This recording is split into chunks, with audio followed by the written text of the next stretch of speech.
आज की जो हमारी क्लास रहने वाली है, सब्जेक्ट कोड आपका रहेगा BPSC 131, ठीक है। ये BA political science first year की रहने वाली है।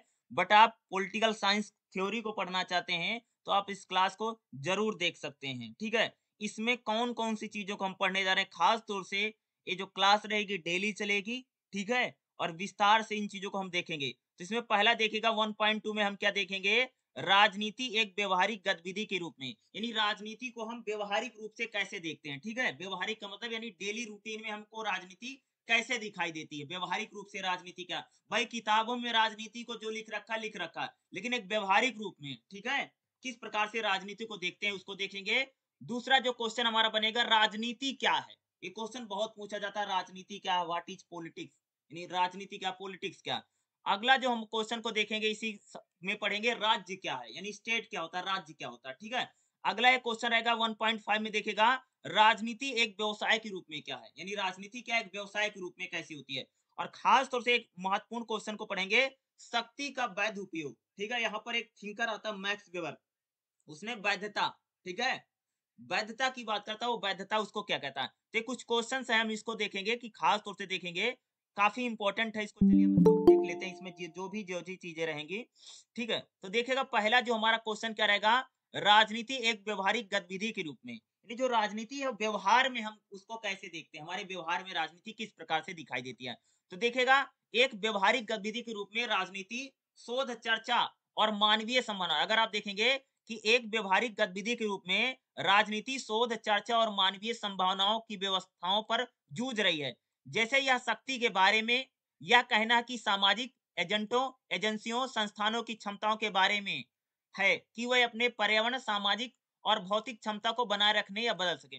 देखो अगर मैं राजनीति की बात कहूं तो लोग कह रहे हैं कि राजनीति एक व्यवहारिक गतिविधि के रूप में राजनीति मानव संभावनाओं के संगठन पर संवाद और संघर्ष। भाई राजनीति क्या, अगर आप रियल में देखो राजनीति क्या, राजनीति में आपको संघर्ष दिखाई देगा। क्या दिखाई देता है, राजनीति में हमें क्या दिखाई देता है, संघर्ष है, ठीक है। और राजनीति में दूसरा क्या, अगर आप चीज देखोगे तो यहाँ पर क्या, अगर आप देखो दूसरी जो चीज हमको यहाँ पे दिखाई देती है, शक्ति के बारे में संघर्ष है। राजनीति में क्या है, राजनीति में भैया है संघर्ष। राजनीति में मूलतः चीज क्या है, संघर्ष है। संघर्ष किस चीज के लिए राजनीति में संघर्ष हो रहा है, ये जो संघर्ष हो रहा ना, किसके लिए लोग कर रहे हैं, शक्ति के लिए, पावर के लिए। किसके लिए संघर्ष है राजनीति में, पावर के लिए संघर्ष है। अगर आप बोलोगे संघर्ष किसके लिए है, पावर के लिए, यानी शक्ति के लिए संघर्ष किया जाता है। भाई होता है, तुम सबने देखा होगा ना कि इलेक्शन जीत लें, चुनाव जीत लें, सरकार बन जाए, पावर के लिए विधायक बन जाए, सांसद बन जाए, मंत्री बन जाए, तो मूलतः तो राजनीति में क्या संघर्ष है ना, किसका संघर्ष है, शक्ति का संघर्ष है। हर कोई क्या करना चाहता है, पावर गेन करना चाहता है, शक्ति पाना चाहता है, ठीक है, शक्ति, ठीक है। देखिएगा यह उन संस्थाओं के बारे में है जो इस क्षमता को कम करते हैं, यह उन बलों के बारे में जो अनुशासन को आकार और प्रभावित करते हैं, ठीक है। राजनीति एक ऐसी घटना है, क्या करें, राजनीति यहाँ पर देखिएगा, अगर यहाँ पर क्या बता रहे हैं, देखिएगा राजनीति एक ऐसी घटना है जो इसमें बताई जा रही है। अगर आप देखेंगे, एक मिनट रुकिएगा, राजनीति एक ऐसी घटना है जो समूहों, संस्थानों और समाजों में पाई जाती है, निजी और सार्वजनिक जीवन में। देखो अगर आप देखोगे तो राजनीति में क्या भैया, पहली बात हमारे साथ क्या निकल के आई है कि राजनीति में संघर्ष है। और संघर्ष किसके लिए है मेरे, शक्ति के लिए है, पावर के लिए, विधायक बन जाए, सांसद बन जाए, मंत्री बन जाए, शक्ति को गेन कर लें, सत्ता में चले जाएं, सरकार वरकार बना ले, ये है राजनीति में। दूसरा क्या है, राजनीति एक ऐसी घटना जो आपको हर जगह दिखाई देती, राजनीति आपको हर जगह दिखाई देगी, वो हमारे हर समाज में पाई जाएगी, चाहे पब्लिक सेक्टर हो, चाहे सरकारी हो, चाहे प्राइवेट हो, स्कूल हो, कॉलेज हो, मंदिर हो, मस्जिद, गुरुद्वारा हो, ठीक है। हर समाज में, हर सोसाइटी में राजनीति हमको क्या है, विद्यमान है, फैली हुई दिखाई देगी। यह उन सभी संबंधों, संस्थानों और समाजों में व्यक्त किया जाता है जो समाजों के जीवन के उत्पत्ति और पुनरावृत्ति में निहित है। यानी समाज में अगर आप देखोगे तो राजनीति क्या है, व्यापक रूप से क्या आपको विद्यमान दिखाई देगी। राजनीति सार्वजनिक जीवन में बटे हुए सभी संस्थानों में, समूहों में, समाजों में पाई जाती है। यानी अगर आप देखेंगे तो राजनीति हर जगह पर पाई जाती है, चाहे सरकारी हो, चाहे प्राइवेट हो। देखते ना स्कूल कॉलेज में भी राजनीति होती है, देखा होगा ना कि भैया हमारे कॉलेज में बड़ी राजनीति है, घरों में भी राजनीति है, परिवार में भी राजनीति है, हमारे गली मोहल्ले में राजनीति है, यानी राजनीति जो है वह हर जगह पर विद्यमान है। ऐसा नहीं इससे कोई अछूता है या इससे भैया बच जाओगे, यानी राजनीति आपको हर जगह पर क्या प्रभावित करेगी। ठीक है, राजनीतिक समूह समस्याओं के विकास और निराकरण के तरीके का केंद्र है। राजनीति सिर्फ देखो, राजनीति क्या भैया कि कहते हैं हर जगह पाई जाती है, और राजनीति राजनीति क्या करती है, समस्या का समाधान करती है। जहां पर समस्या दिखी वहां पर राजनीति हो जाएगी। राजनीति क्या करती है, समस्या का समाधान ढूंढने का काम करती है। एक चीज मैं बताऊं, राजनीति आपको जहां पर भी दिखेगी, पॉलिटिकल थ्योरी जितनी अगर आप देखोगे, पॉलिटिकल थ्योरियों में हमें क्या दिखाई देता है कि जहां पर राजनीति थी वही तो थिंकर आता, वही तो समस्या का समाधान बताता है। राजनीति क्या है, राजनीति करती है भैया कि जहां पर समस्या है उसका समाधान करने का क्या। एक बात बताओ, तुम्हारे घर में अगर कोई झगड़ा हो जाए दो भाइयों में, तो तीसरा आदमी आकर के सुलह करवाने लग जाएगा। ये क्या राजनीति ही तो है। यानी जहां पर भी समस्या दिखी वहां पर राजनीति क्या कर जाएगी, घुस जाएगी। ये सिंपल सी बात है। यानी राजनीति हमको हर जगह पर दिखाई देती है, हमारे जीवन के सभी पहलुओं की रचनाओं और शर्तों को निर्धारित करती है। यानी जीवन की हर पहलू में क्या है, राजनीति है। अगर आप देखेंगे तो हमारे जीवन के जितने भी पहलू हैं उनमें हमको क्या, राजनीति विद्यमान दिखाई देती है। ठीक है, जहां पर समस्या है वहीं राजनीति है, और राजनीति कई बार समस्या भी खड़ी कर देती है और समस्या का समाधान करती है। ठीक है, अब हम लोग बात करें व्यवहार में करें, हम ये किताबी बात नहीं करें, व्यवहारिक रूप में आप देखोगे राजनीति कहाँ भैया, जहां पर समस्या वहीं पर राजनीति है, और कई बार राजनीति समस्या भी खड़ी कर देती है, आप सबको पता होगा। अब हम लोग बात करते हैं राजनीति को। देखो, राजनीति को परिभाषित करना भाई बिल्कुल कठिन है। राजनीति होती क्या है, इसकी परिभाषा देना सबसे कठिन काम है। आज तक इसकी कोई फिक्स परिभाषा नहीं है, यानी इसकी कोई वो बता नहीं, यानी राजनीति का कोई नपा तुला वर्णन करना कठिन कार्य है। राजनीति होती क्या है, ये कोई फिक्स कोई ढांचा नहीं है, आप बता नहीं सकते हैं। राजनीति के बारे में विधिवत लोगों के अलग अलग विचार हैं। भैया राजनीति के बारे में हर कोई अलग ही बताता है, कह रहे हैं कि राजनीति के बारे में किसी का एक जैसा विचार नहीं है, यानी हर व्यक्ति के जो भी हैं या जो विचार हैं वह बदलते रहते हैं या उनमें परिवर्तन आता रहता है।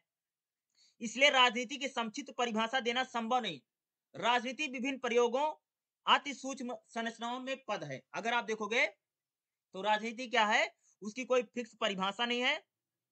हम लोग राजनीति को इस प्रकार समझ सकते हैं कि राजनीति वह गतिविधि है जिसके द्वारा समूह अपने सदस्यों के बीच सामंजस्य स्थापित करने का प्रयास करते हैं। राजनीति क्या करती है, लोगों के बीच में सामंजस्य बताती है। देखो ये कह रहे हैं, अगर आप देखोगे राजनीति वह गतिविधि है जिसके द्वारा समूह अपने सदस्यों के बीच सामंजस्य स्थापित करने का प्रयास करते हैं। यही जैसे मान लो कि हमारा ग्रुप है, ठीक है, मान लो हमारे ग्रुप में 10 लोग हैं और हमारे ग्रुप में 2 लोगों ने लड़ाई कर लिया, तो उन दोनों के बीच में जो समस्या है उस समस्या का एक सामंजस्य बिठाने का काम कौन करता है, राजनीति करती। जैसे होता नहीं भैया, हमारे गांव मोहल्ले में लड़ाई हो जाती, जैसे मान लो गांव में 2 गुटों में लड़ाई हो गई, तो राजनीति क्या करेगी, उस समस्या का क्या करती है, समाधान करती है। राजनीति को परिभाषित करना बड़ा कठिन है। इसका कोई नपा तुला पैमाना नहीं है कि राजनीति ऐसी होती है, राजनीति वैसी होती है, राजनीति ए है, राजनीति ओ है। इसका कोई फिक्स पैमाना नहीं होता है। बस आप एक लोग कह सकते हैं कि राजनीति जो है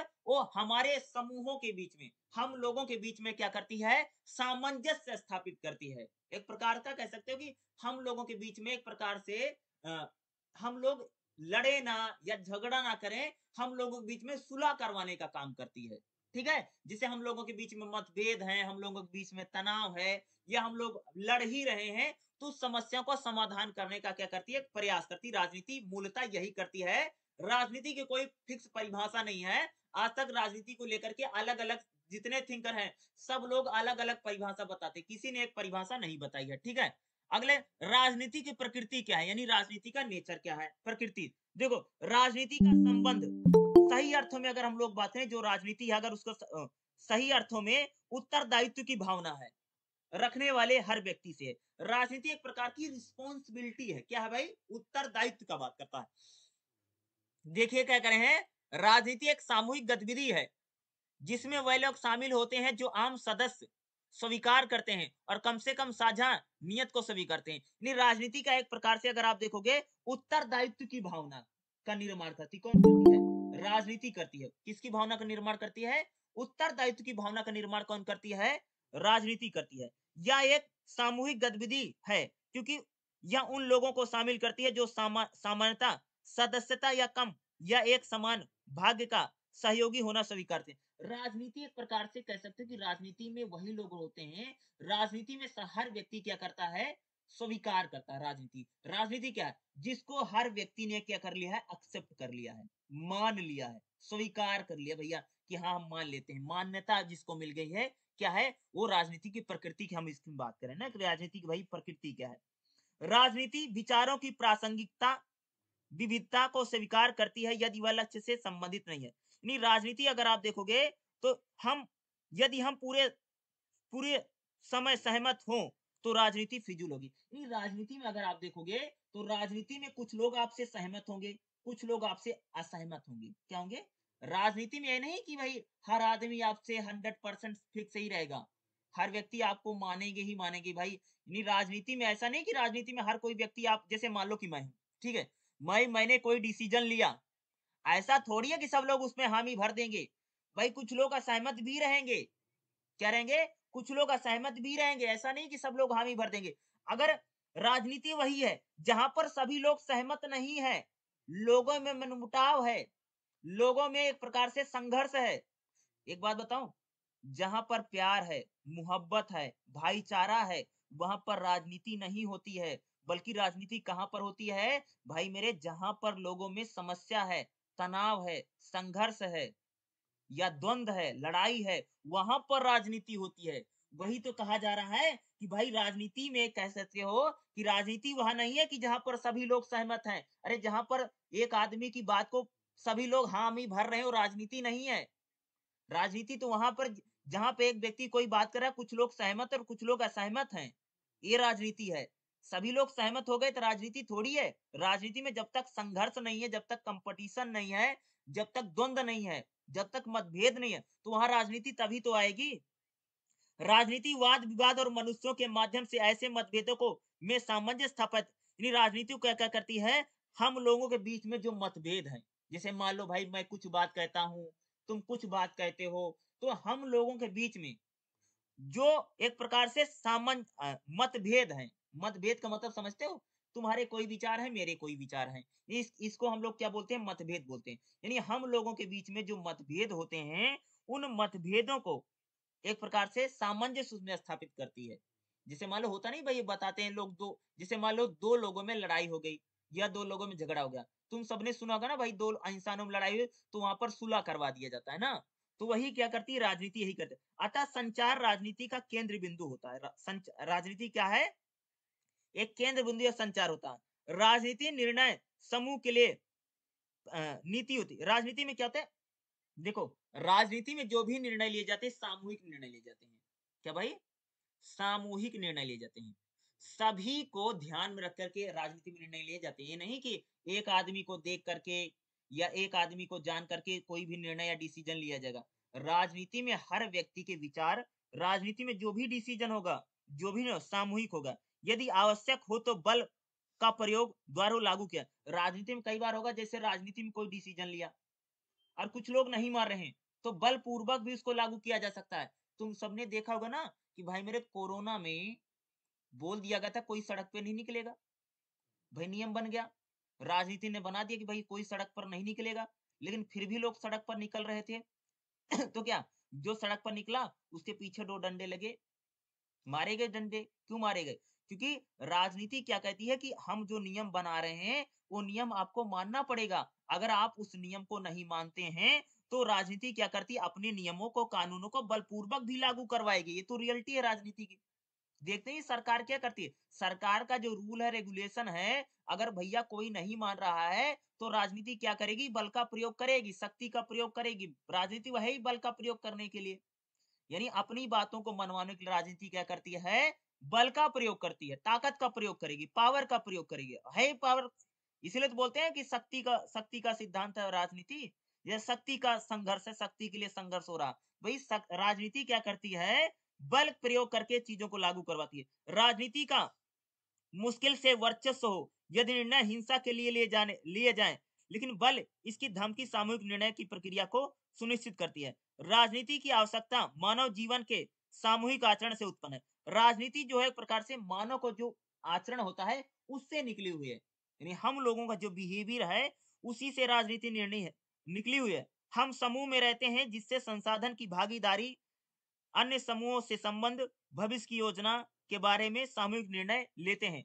परिवार की बहस में देखो, कई बार राजनीति में देखा होगा ना कि भाई राजनीति का जो भी फैसला होता है उसका प्रभाव हर व्यक्ति पर पड़ता है। एक चीज बताऊं, हमारे देश में कोई भी राजनीतिक फैसला लिया जाएगा हर व्यक्ति उससे प्रभावित होगा। जैसे मान लो सरकार ने भैया डिसीजन ले लिया फीस बढ़ेगी, क्या बढ़ेगी? स्कूल कॉलेज की फीस बढ़ेगी, तो भैया उससे हर व्यक्ति प्रभावित होगा। बच्चा प्रभावित होगा, उसका फीस बढ़ गया है, उसके माँ बाप प्रभावित होंगे, अन्य लोग भी जिससे हमारे देश में अगर कोई महंगाई बढ़ती है तो उसका प्रभाव हर व्यक्ति पर पड़ता है। जैसे हम लोग कई बार देखते हैं ना, जैसे मान लो अगर तुम सबने कई बार सुना जैसे पेट्रोल के दाम बढ़ जाते हैं ना, जैसे मान लो पेट्रोल 5 रुपए महंगा हो गया, ठीक है? भैया जिसके पास गाड़ी नहीं वो बोलेगा अरे महंगा हो जाने हमको क्या फर्क पड़ता है, हमारे पास कौन सी मोटरसाइकिल है, हमारे पास कौन सी कार है, महंगा हो जाने दीजिए, हमको क्या फर्क पड़ता है। नहीं, बल्कि हर व्यक्ति पर क्या करता है, इसका प्रभाव पड़ेगा। ठीक है? डीजल पेट्रोल महंगा ना, क्या भाई सब्जी महंगी हो जाएगी, लाने ले जाने का खर्चा में नहीं, राजनीति में जो भी फैसले लिए जाते हैं उसका प्रभाव क्या है, हर व्यक्ति पर पड़ता है। ऐसा नहीं है, राजनीति में कोई भी जो डिसीजन होता है उससे हर व्यक्ति यानी समाज का प्रत्येक व्यक्ति उससे क्या होता है, प्रभावित होता है। ये राजनीति की प्रकृति या नेचर है। ठीक है? जैसे हम लोग परिवार में कई बार बात करते ना, परिवार की बहस में छुट्टी कहाँ बिताने जाएं, देश को युद्ध के निर्णय लेना है, विश्व को प्रदूषण से क्षति को सीमित करना है, सभी उदाहरण समूह समूह निर्णय के हैं या जो सभी सदस्यों को प्रभावित करते हैं। यानी क्या है, राजनीति में जो भी डिसीजन होता है, जो भी निर्णय लिए जाते हैं या जो भी फैसले होते हैं, वह हर व्यक्ति को क्या करता है, प्रभावित करता है। क्या करता है भाई मेरे, वह निर्णय या वह जो होगा वह हर व्यक्ति उससे प्रभावित होगा। आज हमारे देश में कोई भी डिसीजन होता ना उससे हर व्यक्ति प्रभावित होगा, गरीब भी अमीर भी, आप किसी जाति को हैं, आप किसी कास्ट के हो, हर व्यक्ति क्या होगा, उससे प्रभावित ही होता है। ठीक है? सामाजिक प्राणी होने के नाते राजनीति हमारे भाग्य का एक भाग है। हमारे पास इसका अभ्यास करने के लिए सिवाय कोई विकल्प नहीं। यानी राजनीति क्या है कि हम लोग समाज में रहते हैं। भैया मेरे जो भी आदमी सोसाइटी में रहता है, राजनीति पर उसका प्रभाव पड़ेगा ही पड़ेगा। उससे वह बच नहीं सकता है, सच्चाई है। इस प्रकार राजनीति में मनुष्य स्वाभाविक गतिविधि, सत्ता का प्रयोग, संघर्ष, समाधान और मूल्यों की महत्ता और परस्पर विरोधी हितों में सामंजस्य यानी हितों को बढ़ावा देना, आर्थिक हितों को प्रधानता आदि को महत्व को दिया जाता है। तो क्या कहा जा रहा है कि राजनीति जो है अगर आप देखोगे तो सत्ता का प्रयोग है। राजनीति क्या करती है भाई, सत्ता का प्रयोग करती है। सत्ता का प्रयोग करती है। राजनीति क्या है रियल में, देखो राजनीति में संघर्ष है। क्या है, संघर्ष है राजनीति में। दूसरा राजनीति में क्या है, राजनीति अगर आप देखोगे तो क्या करती है, हाँ एक प्रकार से जहां पर समस्या, उन समस्याओं का क्या करती है, समाधान करती है। राजनीति में क्या है, परस्पर विरोधी हितों में सामंजस्य बिठाने के, जैसे मान लो दो दो व्यक्ति हैं, उनमें कोई संघर्ष, उनमें कोई लड़ाई या झगड़ा है, तो उन लोगों की क्या करती है, समस्या का समाधान करने का प्रयास करती। कौन करता है, राजनीति करती है। ठीक है? राजनीति आर्थिक हितों को बढ़ावा देने का काम करती है। राजनीति चाहती कि भाई हम ज्यादा से ज्यादा हमारे आर्थिक हित बढ़े, ज्यादा से ज्यादा पैसा कमाए, ज्यादा से ज्यादा देश की इनकम बढ़े। कौन सोचता है, यह राजनीति ही सोचती है। ये क्या है, राजनीति की प्रकृति है। क्या है, प्रकृति है। राजनीति में भैया कोई भी फैसला होगा हर व्यक्ति प्रभावित होगा, पहली बात रही। ठीक है? राजनीति में जो भी निर्णय लिए जाते हैं भैया वो सामूहिक होते हैं, हर व्यक्ति पर उसका प्रभाव पड़ता है। और राजनीति जो भी फैसले लेती है, जैसे राजनीति में निर्णय लिया गया है कि भैया एक काम होगा, और राजनीति क्या करती है, बल का प्रयोग करती है। सच्चाई मैंने आपको बता दी, जैसे मैंने आपको एग्जांपल दिया ना, भाई कोरोना में ऐलान हो गया था भाई कोई घर से बाहर नहीं निकलेगा, और जो लोग घर के बाहर निकले उनके पीछे दो दो डंडे मार दिए पुलिस वालों ने। क्या है भाई, बल के प्रयोग के जरिए राजनीति क्या करती है, अपने कानूनों को क्या करवाती है, लागू करवाती है। बल का इसीलिए तो बोलते हैं बल का प्रयोग करती है, ताकत का प्रयोग करती है। क्या है दूसरा, क्या है, शक्ति का सिद्धांत यानी पावर का क्या है, कंपटीशन है, संघर्ष है। क्या उसमें भी हमें क्या दिखाई देता है, राजनीति में एक प्रकार से क्या भाई, संघर्ष है। अगला देखिएगा राजनीति की प्रकृति के बाद अगला हम लोग देखेंगे, राजनीति मानव स्थिति की एक अपरिहार्य विशेषता है। भाई राजनीति क्या हमारे लिए जरूरी है। अगर आप देखोगे राजनीति मानव स्थिति के लिए यानी हमारी हर सिचुएशन के लिए क्या है, आवश्यक शर्त है। क्या है? राजनीति है। देखो, राजनीति शब्द का प्रयोग अक्सर एक निराशावादी रूप में किया जाता है। यानी हम लोग देखो घरों में कई बार देखो ना, जब बहुत नकारात्मक माहौल होता है, लोग बोलते हैं बड़ी राजनीति भाई। जैसे स्कूल कॉलेज वॉलेज में देखोगे ना, जैसे मान लो अगर कोई लड़का है, अगर मान लो सोच रहा कि मैं इलेक्शन लड़ जाऊं, इस जो होता नहीं कॉलेज वॉलेज में होते हैं, तो लोग बोलेंगे तुम नहीं जीत पाओगे। क्यों? अरे हमारे कॉलेज में बड़ी राजनीति है ना। क्या है? यानी हम लोग ज्यादातर लोग ना राजनीति को निराशावादी शब्द में, यानी ये कई बार राजनीति को हम लोग नेगेटिव रूप में देखते हैं। अगर तुम लोग 10 लोगों से देश में पूछोगे अरे भैया राजनीति क्या है, तो 10 में से 2 लोग 3 लोग यही कहेंगे राजनीति भैया वही है जिसमें करप्शन है, भ्रष्टाचार होता है। यानी राजनीति को हम लोग किस प्रकार से देखते हैं? एक निराशावादी रूप में देखते हैं। ठीक है? निराशावादी रूप में देखते हैं। सार्वजनिक सार्वजनिक अभिरुचियों को अंतर्गत निजी लाभ के कारण राजनीति वास्तव में मानवीय स्थिति की विशेषता है। देखो अगर आप देखोगे राजनीति को हम ज्यादातर देखें, राजनीति में लोग अपना भला करने जाते हैं, अपना हित करने जाते हैं। ये हम लोगों की क्या ज्यादातर मान्यता है। अगर मैं बात करूं, यूनानी दार्शनिक अरस्तु है। अरस्तु कहता था कि मनुष्य स्वभावतः राजनीतिक प्राणी। अरस्तु कहता था कि मनुष्य जो है ना स्वाभाविक प्राणी, वो राजनीतिक बिना नहीं रह पाएगा। ठीक है? मनुष्य जहां भी रहेगा वहां पर राजनीति होगी ही होगी। मनुष्य बिना राजनीति के रह ही नहीं सकता है। कौन कहता था? अरस्तु, नाम याद रखना। मनुष्य एक राजनीतिक प्राणी है। कौन कहता? अरस्तु। इसके अनुसार उनका अर्थ मात्र यह नहीं था कि राजनीति अपरिहार्य है, बल्कि यह एक अनिवार्य मानवीय गतिविधि है। राजनीतिक क्रियाकलाप की विशेषता है जो हमें दूसरी प्रजाति से पूरी तरह, अरस्तु कहता था ना भाई कि राजनीति जो है वो मनुष्य एक राजनीतिक प्राणी है, और जो अन्य लोगों से हमें अलग करती है। भाई जीव जंतुओं से, जानवरों से हमको कौन अलग करता है? राजनीति अलग करती। कौन कहता था? इस बात को अरस्तु कहता है। ठीक है? पॉलिटिकल थिंकर अरस्तु। अरस्तु के अनुसार लोग सिर्फ राजनीतिक समुदाय में भागीदारी के माध्यम से ही अपनी सच्ची तार्कशीलता और सद्गुणी स्वभाव को व्यक्त कर सकते हैं। अरस्तु कहता था जो लोग हैं वह सिर्फ राजनीति के माध्यम से अपने कितने बुद्धिमान हैं, कितने कुशल हैं, या कितने उनमें सद्गुण है, उसमें अच्छे गुण है, वह व्यक्ति राजनीति के माध्यम से ही व्यक्त कर सकता है। नहीं व्यक्ति कितना सच्चा है, व्यक्ति व्यक्ति कितना ईमानदार है, या व्यक्ति कितना तर्कशील है, यानी उसमें कितना बुद्धि और विवेक है, कितना नॉलेज है, इसका जो वो व्यक्त करेगा वह राजनीति के माध्यम से कर सकता है। अरस्तु राजनीति के आदर्श रूप को स्वीकार करता है। यानी अरस्तु कहता है कि राजनीति एक पॉजिटिव है और ये आदर्श रूप को मानता था। कौन मानता था? अरस्तु मानता था, और कहता था कि मनुष्य एक सामाजिक प्राणी है, और राजनीति के बिना, यानी मनुष्य जहां भी रहेगा वहां पर राजनीति होगी ही होगी। इस बात को कौन कहता है? अरस्तु कहता है। ठीक है? कभी कभी एक समूह के सदस्य दूसरे समूह से सहमत नहीं होते, कम से कम प्रारंभ में क्या कार्य करना, अगर लक्ष्य को लेकर सहमति है तब भी संसाधनों पर विवाद होता है, फिर भी निर्णय ले होने चाहिए एक तरीके से, दूसरे से एक बार नहीं। देखो राजनीति में अगर आप देखो ना, तो राजनीति में क्या भाई, हर आदमी आपसे सहमत नहीं होगा। राजनीति में कोई व्यक्ति एक दूसरे से हम लोग सहमत नहीं होते। राजनीति है ही वहीं पर, मैंने वही बताया ना, जहां पर प्यार है, मोहब्बत है, भाईचारा है, लोगों में प्रेम है, वहां पर राजनीति नहीं होगी। राजनीति कहां पर हो भैया? जहां पर लोगों में कंपटीशन है, संघर्ष है, लड़ाई है, मतभेद है, द्वंद है, वहां राजनीति होगी ना।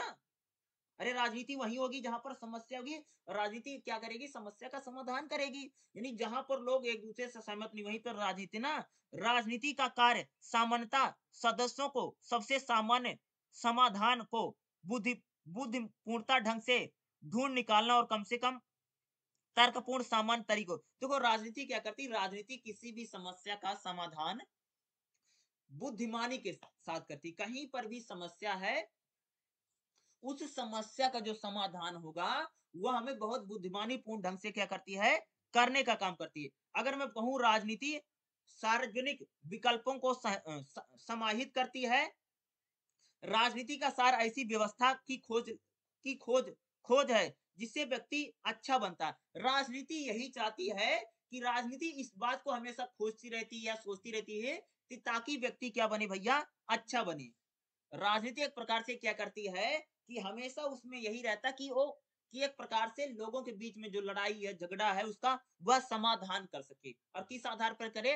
तार्किक ढंग से करे, बुद्धिमानी पूर्ण तरीके से लोगों में जो संघर्ष है, कंपटीशन है, उस समस्याओं का समाधान करे। यानी राजनीति क्या करती है, जिसे व्यक्ति अच्छा मानता हो, राजनीति इसी को ढूंढ रही है। यह राजनीति क्या करती है, व्यक्तियों के बीच में जो समस्याएं हैं, उन समस्याओं का समाधान करने के लिए क्या है, राजनीति हमेशा लगी हुई है। तो अगर हम मूलतः बात है, तो राजनीति में अगर आप देखो, ये पूरा क्वेश्चन जो आता है इसी प्रकार से आता है, ठीक है। और मूलतः क्वेश्चन यही पूछ रहा है कि जो राजनीति है वो एक प्रकार से पूछता है कि व्यवहारिक गतिविधि के रूप में राजनीति को बताइए। तो आज प्रेजेंट टाइम में अगर आप लोग देखोगे, तो राजनीति को बहुत सारे लोग नेगेटिव देखते हैं। मैंने बात किया था ना हम लोग शुरू में, भाई बहुत सारे लोग राजनीति को निराशावादी शब्द में रूप में देखते हैं ना। जैसे किसी के घर में लड़ाई झगड़ा होगा तो बोलेंगे भैया हमारे घर में बड़ी राजनीति है, क्या ये नेगेटिव माइंडसेट है, ठीक है। क्या है, नेगेटिव, नकारात्मक है ना। यही तो अरस्तु कह रहा है। और अरस्तु क्या है, एक पॉलिटिकल थिंकर है, राजनीतिक थिंकर। वो क्या कहता है कि मनुष्य एक राजनीतिक प्राणी है, यानी मनुष्य राजनीति के बिना रह ही नहीं पाएगा। क्या कह, और अरस्तु इस बात को कहता है ना कि मनुष्य अपनी तर्क शक्ति को, अपने अच्छे गुणों को, वो राजनीति जहां पर होगी वहीं पर व्यक्त कर पाएगा, वहीं पर उसको डिफाइन कर पाएगा। राजनीति क्या, उत्तरदायित्व की भावना आती है राजनीति से। राजनीति की भैया कोई परिभाषा नहीं, कोई वो नहीं है, डेफिनेशंस नहीं है, कोई सीमित नहीं है। बल्कि राजनीति क्या करती है, एक प्रकार से क्या करती है कि हम लोगों के बीच में जो समस्याएं हैं, उन समस्याओं में एक सामंजस्य बिठाने का काम करती है। यही तो करती है राजनीति। भाई दो लोगों में लड़ाई हो गया, दो लोगों में झगड़ा हो गया, तो उनमें एक प्रकार से सुलह करवाने का काम करती है। उनमें जो विवाद है उसको निपटाने का क्या करती, काम करती। कौन करती है, राजनीति तो करती है। बड़ा इंपॉर्टेंट क्वेश्चन है, खास तौर से इससे आपको समझ में आ जाएगा। ये क्वेश्चन कई बार एग्जाम में पूछा जाता है, इसको आप जरूर करके जाइए। चलिए हम लोग अगला क्वेश्चन देख लेते हैं, जो हमारा नेक्स्ट रहने वाला जो हमारा क्वेश्चन रहेगा। देखिएगा भाई क्या है, 1.3 में देखिएगा, राजनीति क्या है। क्वेश्चन क्या रहेगा, राजनीति क्या है। देखिएगा, अगर मैं बात करूं, सबसे पहले देखिएगा राजनीति को हम लोग समझ लेते हैं, आखिर राजनीति क्या। देखो, अगर आप लोग देखोगे कि राजनीति को आप सबने बहुत सुना होगा, आप सब टीवी पर, अखबार में देखो, राजनीति वह है जो समाचार पत्रों में पढ़ते हैं, टेलीविजन पर देखते हैं, जो लोग नेता करते हैं। अगर आप लोग देखोगे ना, अगर किसी से पूछोगे ना भाई राजनीति क्या है, तो कोई बोलेगा कि नेता जो लोग करता है वही तो राजनीति है। अब किसी से पूछोगे राजनीति क्या, तो बोलेगा भाई वो जो इलेक्शन में चुनाव वोट डालते हैं ना, वही राजनीति है। यानी कि अगर आप देखोगे, हर व्यक्ति क्या है, राजनीति को क्या करता है, अलग अलग प्रकार से बताता है, ठीक है। लेकिन हम लोग पहले फिक्स बात करते हैं, राजनीति है क्या। तो ध्यान सुनिएगा, राजनीति ग्रीक भाषा का शब्द है। राजनीति किस भाषा का शब्द है, राजनीति को इंग्लिश में क्या बोलते हैं भाई, पॉलिटिक्स बोला जाता है। क्या बोला जाता है इंग्लिश में, राजनीति को पॉलिटिक्स बोला जाता है, ठीक है। और पॉलिटिक्स जो शब्द है वह ग्रीक भाषा की, अगर आप देखो राजनीति इंग्लिश में क्या बोलते हैं, पॉलिटिक्स बोलते हैं, ठीक है। ये पॉलिटिक्स कहते हैं, ठीक है। और जो पॉलिटिक्स शब्द है वह राजनीति, जो पॉलिटिक्स शब्द है वह ग्रीक भाषा है। ग्रीक क्या है, भाषा है। क्योंकि राजनीति का जो जन्म है ना, ये यूनान में हुआ, ग्रीक में हुआ, ठीक है। भारत में राजनीति शुरुआत नहीं हुई। तो यह ग्रीक भाषा का शब्द पोलिस से बना हुआ है, ठीक है। ग्रीक भाषा का शब्द है पोलिस, और पोलिस से ही बना था पॉलिटिक्स। और पोलिस का मतलब क्या होता है, ग्रीक भाषा का जो शब्द है भैया पोलिस, पोलिस का मतलब होता है नगर राज्य। और जो पहले ग्रीक था, पुराने जमाने में जब ग्रीक होता था, जब रोमन था, यूनान था, जब यूनान यूनान था, वहां पर शहर होते थे, तो वहां पर छोटे छोटे नगर राज्य हुआ करते थे। क्या होते थे भाई मेरे, वहां पर छोटे छोटे नगर राज्य हुआ करते थे, उन्हीं को ही पोलिस बोला जाता था। क्या बोला जाता था, उन्हीं को पोलिस बोला जाता था। यानी प्राचीन यूनान में छोटे छोटे नगर राज्य हुआ करते थे, उनको हम लोग क्या बोलते थे, पोलिस कहते थे। और नगर राज्य थे जो व्यक्तियों के नगर राज्य के कार्य में हिस्सा लेते थे। और नगर राज्य में जो लोग, जो व्यक्ति नगर में बड़े बड़े कामों को करते थे, जैसे नगर में कोई पद पर है, किसी पोस्ट पर है, जो लोग रहते थे, उनको कुछ ना कुछ अधिकार मिलते थे। क्या मिलते थे, उनको कुछ ना कुछ अधिकार मिलते थे, कुछ राइट मिलते थे, ठीक है। यानी कह सकते कि ग्रीक में, यानी बोलोगे भाई यूनान में छोटा छोटा नगर राज्य हुआ करता था, उनको पोलिस बोलते थे। और जो नगर राज्य था, जो पुलिस था, वहां पर नगर में जो लोग बड़े पदों पर कार्य करते थे, जो है नगर राज्य में कार्यों में हिस्सा लिया करते थे, उनको कुछ नागरिक अधिकार मिल गए थे।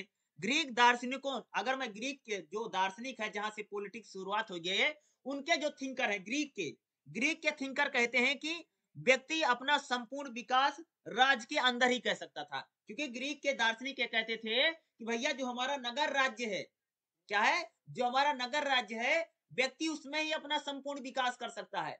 तो राजनीति क्या है?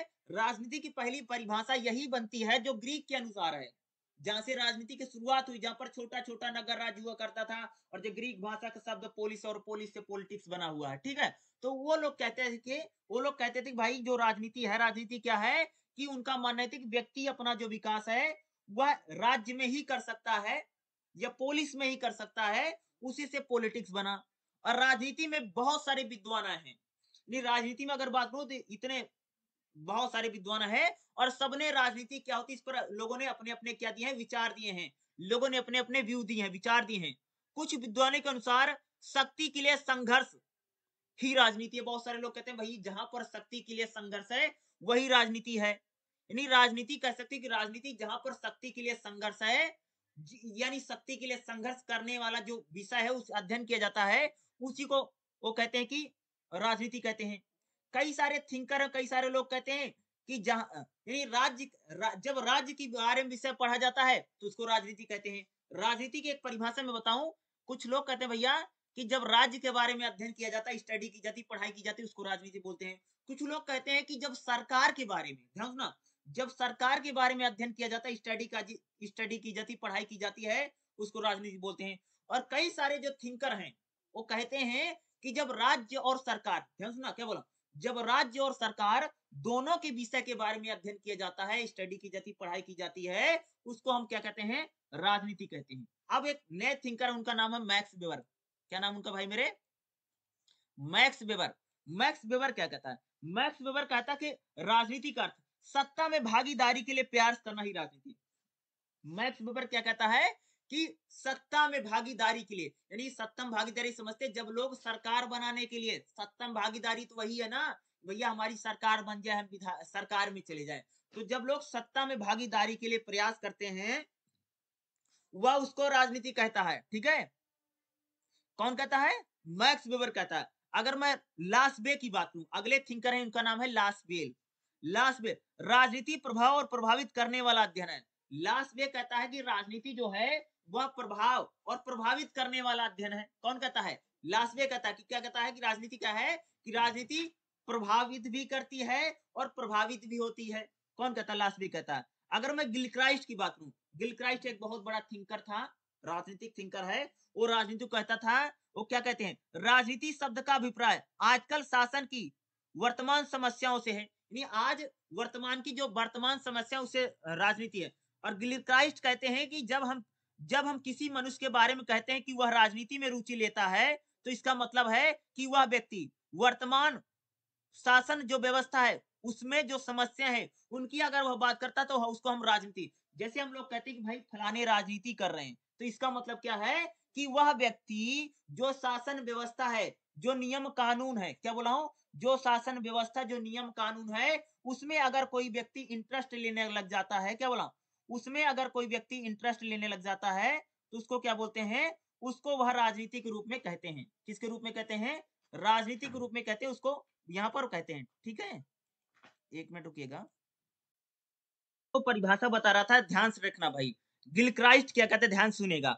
राजनीति को गिलक्राइस्ट कहता है कि जब हम किसी मनुष्य के बारे में कहते हैं कि वह राजनीति में रुचि लेता है, तो हमारा मतलब यही होता कि वह व्यक्ति शासन की वर्तमान समस्याएं, आयात निर्यात, कर संबंधी, शुल्क संबंधी, श्रम संबंधी, व्यवस्थापरिका, कार्यपालिका संबंधित किसी समस्या के बारे में वह दिलचस्पी रखता है। यानी जैसे मान लो कि अगर मैंने बोला कि भाई फलाने व्यक्ति जो हैं वह राजनीति कर रहे हैं, इसका मतलब क्या है कि वह किसी न किसी समस्या के बारे में अगर उसकी दिलचस्पी है, अगर उसकी दिलचस्पी है, इसका मतलब क्या है, वह राजनीति कर रहे हैं। कौन कहता है? गिलक्राइस्ट कहता है कि कहता है कि अगर हम कोई कहते हैं कि फलाने व्यक्ति राजनीति कर रहे हैं, इसका मतलब क्या है कि वह जो शासन प्रशासन है उससे संबंधित कोई समस्या है, कोई चीज है, उसमें अगर कोई व्यक्ति दिलचस्पी ले रहा है, उसी को हम लोग क्या बोलेंगे भाई मेरे, राजनीति कहते हैं। लेकिन आजकल राजनीति किसे कहते हैं? प्रेजेंट टाइम में हम लोग राजनीति किसको कहते हैं? ध्यान सुनिएगा। आजकल जो राजनीति है, अगर मैं बात करूं, तो आजकल राजनीति शब्द का प्रयोग राजनीतिक दांव पेच के लिए किया जाता है। आजकल तुम सब लोग देख लेना कि भाई राजनीतिक दांव पेच है, उठा पटक फलाने को इलेक्शन में हरा दें, ठीक है, या इसके खिलाफ साजिश कर दें। आज तो यही राजनीति है ना, अगर आप लोग देखेंगे दांव पेच। सत्ता हथियाने के तौर तरीके ही आजकल राजनीति है। कैसे इलेक्शन जीत लें, कैसे चुनाव जीत लें, आजकल तो यही राजनीति है। हम लोग क्या करते हैं, सिर्फ चुनाव जीतने का प्रयास करते हैं। आजकल तो यही राजनीति है। क्या है, यही राजनीति भाई ना, किसी तरीके से चुनाव हुआ जीत लें, किसी तरह से इलेक्शन जीत लें, यही है सत्ता हथियाने के लिए। जैसे आजकल राजनीति क्या है, दल दल बदल करना, यही राजनीति है ना। पार्टी बना लेना, चुनाव जीत लेना, चुनाव प्रचार करना, इलेक्शन करवाना, वोट डालना, वोट करना, ठीक है, राजनीतिक दांव पेच करना, यही राजनीति आज के समय में। ठीक है, यानी राजनीतिक दांव पेच में भाग लेने वाले व्यक्तियों को राजनीति शास्त्र की ज्ञान हो। अक्सर देखा जाता है कि राजनीतिक शास्त्र का उनको तनिक भी ज्ञान नहीं था। क्या करा, अगर आप लोग देखेंगे प्रेजेंट टाइम में, अगर आप लोग देखोगे कि जो लोग राजनीतिक दांव पेच की बात करते हैं, उन्हें राजनीति के बारे में बिल्कुल भी ज्ञान या बिल्कुल भी नॉलेज उनको क्या नहीं रहती है। अगर आप लोग प्रेजेंट टाइम में देखोगे कि उन लोगों को राजनीति के बारे में क्या रहता है, उतनी नॉलेज नहीं रहती या उतनी जानकारी देखते हैं हमें वहां नहीं दिखाई देती है। अगर आप प्रेजेंट टाइम में देखोगे कि उन लोगों को पता नहीं रहता। देखो, अगर आप लोग देखोगे ना, जैसे बड़ नेता होता बहुत होता है ना, जैसे नेता होता लोग होते हैं ना, उनसे अगर पूछोगे राजनीति के बारे में ना, तो लोग कुछ बता नहीं पाएंगे, उनको उतनी जानकारी नहीं है, या उनको जितना नॉलेज होना चाहिए, उनको उस राजनीति के बारे में उतना नॉलेज अगर आप देखेंगे तो होता नहीं है। अगर आप प्रेजेंट टाइम में देखोगे तो वही कहा जा रहा है कि आज आज की जो हमारी राजनीति है, भाई इलेक्शन जीत लें, राजनीतिक दांव पेच है, उठा पटक है, चुनाव प्रचार है, शासन पर कब्जा कर लेना, किसी तरह सरकार बना लेना, आजकल यही राजनीति है। ठीक है, इस तथ्य को भी ध्यान में रखना चाहिए कि व्यंग के रूप में लिखा गया है कि राजनीतिक कठिनाइयों का आह्वान करना, उन्हें खोज निकालने और उनको गलत कारण बताने और उनका गलत हल ढूंढने की कला है। राजनीति क्या, राजनीति एक कला है, आर्ट है। क्या भाई मेरे, राजनीति क्या है, राजनीति एक कला है, एक आर्ट है। देखो, इसी तरह कुछ विद्वानों ने राजनीति शब्द का अर्थ बताते हुए कहा था, जहां कहीं पारस्परिक संबंधों में संघर्ष से तनाव, वहां पर राजनीति। मैं क्या बोलूंगा कि भाई मेरे, कहीं पर भी अगर तनाव है, क्या है, तनाव है, झगड़ा है, विवाद विवाद है, ठीक, कटुता है, लोगों में संघर्ष है, तो वहां राजनीति है। अगर कहीं पर लोगों में, ध्यान सुना, अगर कहीं पर लोगों में या किसी समाज में सद्भावना है, सहयोग है, प्यार है, मोहब्बत है, लोग एक दूसरे का हेल्प करते हैं, लोग, वहां पर राजनीति नहीं है। जहां पर वाद विवाद होगा, जहां पर भिन्नता होगी, जहां पर कटुता होगी, जहां पर स्पर्धा यानी कंपटीशन होगा, और जहां पर लोगों में संघर्ष होगा, राजनीति वहीं पर विद्यमान होगी। क्या होगी, राजनीति वहीं पर विद्यमान होगी। जहां पर लोगों में एक प्रकार से भिन्नता है, मतभेद है, संघर्ष है, वहां पर राजनीति होती। भाई मेरे, राजनीति वहां नहीं होती जहां पर लोगों में प्यार है, मोहब्बत है। यहाँ राजनीति का कोई काम नहीं है, राजनीति नहीं होती है। ठीक है, आजकल अगर आप बात करोगे, आजकल हम लोग राजनीति को हर जगह देखते हैं। अगर आप लोग देखोगे, आजकल जो राजनीति है वह सरकार और राज्य के विषय के रूप में भी हम लोग राजनीति को देखते हैं। अगर कोई आदमी सरकार के बारे में बात करता है, अगर कोई आदमी राज्य के बारे में बात करता है, हम लोग उसको भी कहते हैं भाई आदमी क्या कर रहा है, राजनीति कर रहा है। आजकल तो अगर आप देखो, हमारे गली मोहल्लों में जहां पर चाय वाय पी जाती है, यहाँ पर भी राजनीति होती है। अगर आप लोग देखोगे, जो हमारे गांव हैं, जो शिक्षण संस्थान हैं, मनोरंजन क्लब हैं, जो हमारे खास तौर से पुस्तकालय हैं, ठीक है, खेल संगठन है, वहां पर भी राजनीति होती, क्योंकि वहां पर भी क्या होते हैं, चुनाव होते हैं। तुमने देखा होगा ना, कुश्ती संघ है, कबड्डी संघ है, खेल संघ है, वहां पर भी क्या होते हैं भाई, अध्यक्ष का चुनाव होता, दुनिया भर के इलेक्शन होते हैं। यानी अगर आप देखेंगे तो आज हमारे स्पोर्ट्स हो या अन्य जो कई चीजें हैं, वहां पर भी हमको राजनीति दिखाई देती है। हमारे गली मोहल्ले, आस पड़ोस, हर जगह पर क्या हमको राजनीति देखने को मिलती है। यही क्या है, राजनीति है। इसमें एक बड़ी मजेदार बात इन्होंने लिख रखी थी कि भाई मेरे, कि राजनीतिक दांव पेच में भाग लेने वाले सभी व्यक्तियों को पॉलिटिकल साइंस का ज्ञान नहीं होता। राजनीति सभी करते हैं, लेकिन राजनीति का ज्ञान उनको तनिक भी नहीं। आजकल राजनीति क्या है, आजकल जो राजनीति दांव पेच की राजनीति, भैया किसकी राजनीति है, दांव पेच की राजनीति है। सत्ता हथियाने का तरीका है राजनीति। क्या है, किसी तरह सरकार बन जाए, किसी तरह शासन में चले जाए, आजकल क्या है, यही राजनीति है। जहां पर प्यार है, मोहब्बत है, भाईचारा है, ईमानदारी है, वहां पर राजनीति नहीं है, बल्कि राजनीति हमको कहां पर दिखाई देगी, जहां पर लोगों में भिन्नता है, लोगों में वाद विवाद है, लोगों में एक प्रकार से लड़ाई झगड़ा है, लोगों में संघर्ष है, यहीं पर क्या होती है राजनीति होती है। और राजनीति जब भी आपसे पूछेगा राजनीति क्या है, इसमें कम से कम चार जो थिंकर है ना, उन्होंने राजनीति को लेकर के क्या कहा आपको बताना पड़ेगा। और राजनीति हमने क्या बताया, राजनीति को इंग्लिश में क्या बोलते हैं, पॉलिटिक्स बोलते हैं। और पॉलिटिक्स जो है वह क्या है, ग्रीक भाषा के शब्द पोलिस से बना हुआ है, जहां पर उसका क्या मतलब था, नगर राज हुआ करते थे। ठीक है, तो पॉलिटिक्स यानी राजनीति क्या, इस पर मैक्स वेबर के क्या विचार हैं, लास्वे हैं, गिलक्राइस्ट हैं, ठीक है, या ग्रीक दार्शनिक कहते हैं कि व्यक्ति जो है अपना संपूर्ण विकास राज्य में ही कर सकता है। एक बात बताओ भाई मेरे, हर आदमी कहीं पर भी तुम चले जाओगे, वहां पर कोई ना कोई राज्य आपको मिलेगा, कोई ना कोई देश ही रहेगा। व्यक्ति जो है वो अपना विकास देश में कर सकता है, वो कहीं नहीं कर सकता है। ठीक है, क्योंकि वहीं पर उसको स्वतंत्रता मिलेगी, उसको समानता मिलेगी, उसको न्याय मिलेगा, उसको अधिकार मिलेगा।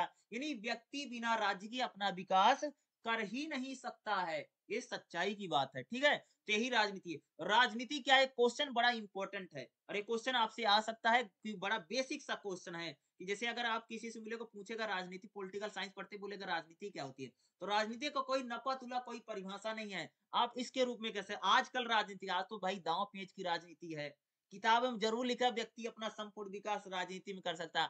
आज देखते राजनीति क्या, फलाने को इलेक्शन हरवा देंगे, चुनाव लड़ लेंगे, चुनाव लच्छेदार भाषण लोग दे रहे हैं ना, क्या है आजकल तो यही राजनीति ना, किसी तरह कैसे सरकार बना लें, कैसे विधायक बन जाए, कैसे मंत्री बन जाए, कैसे सांसद बन जाए, क्या है आजकल की जो राजनीति है, वह इसी प्रकार की राजनीति को हम देखते हैं। ठीक है, चलिए क्वेश्चन होगा, चलिए हम अगला देख लेंगे।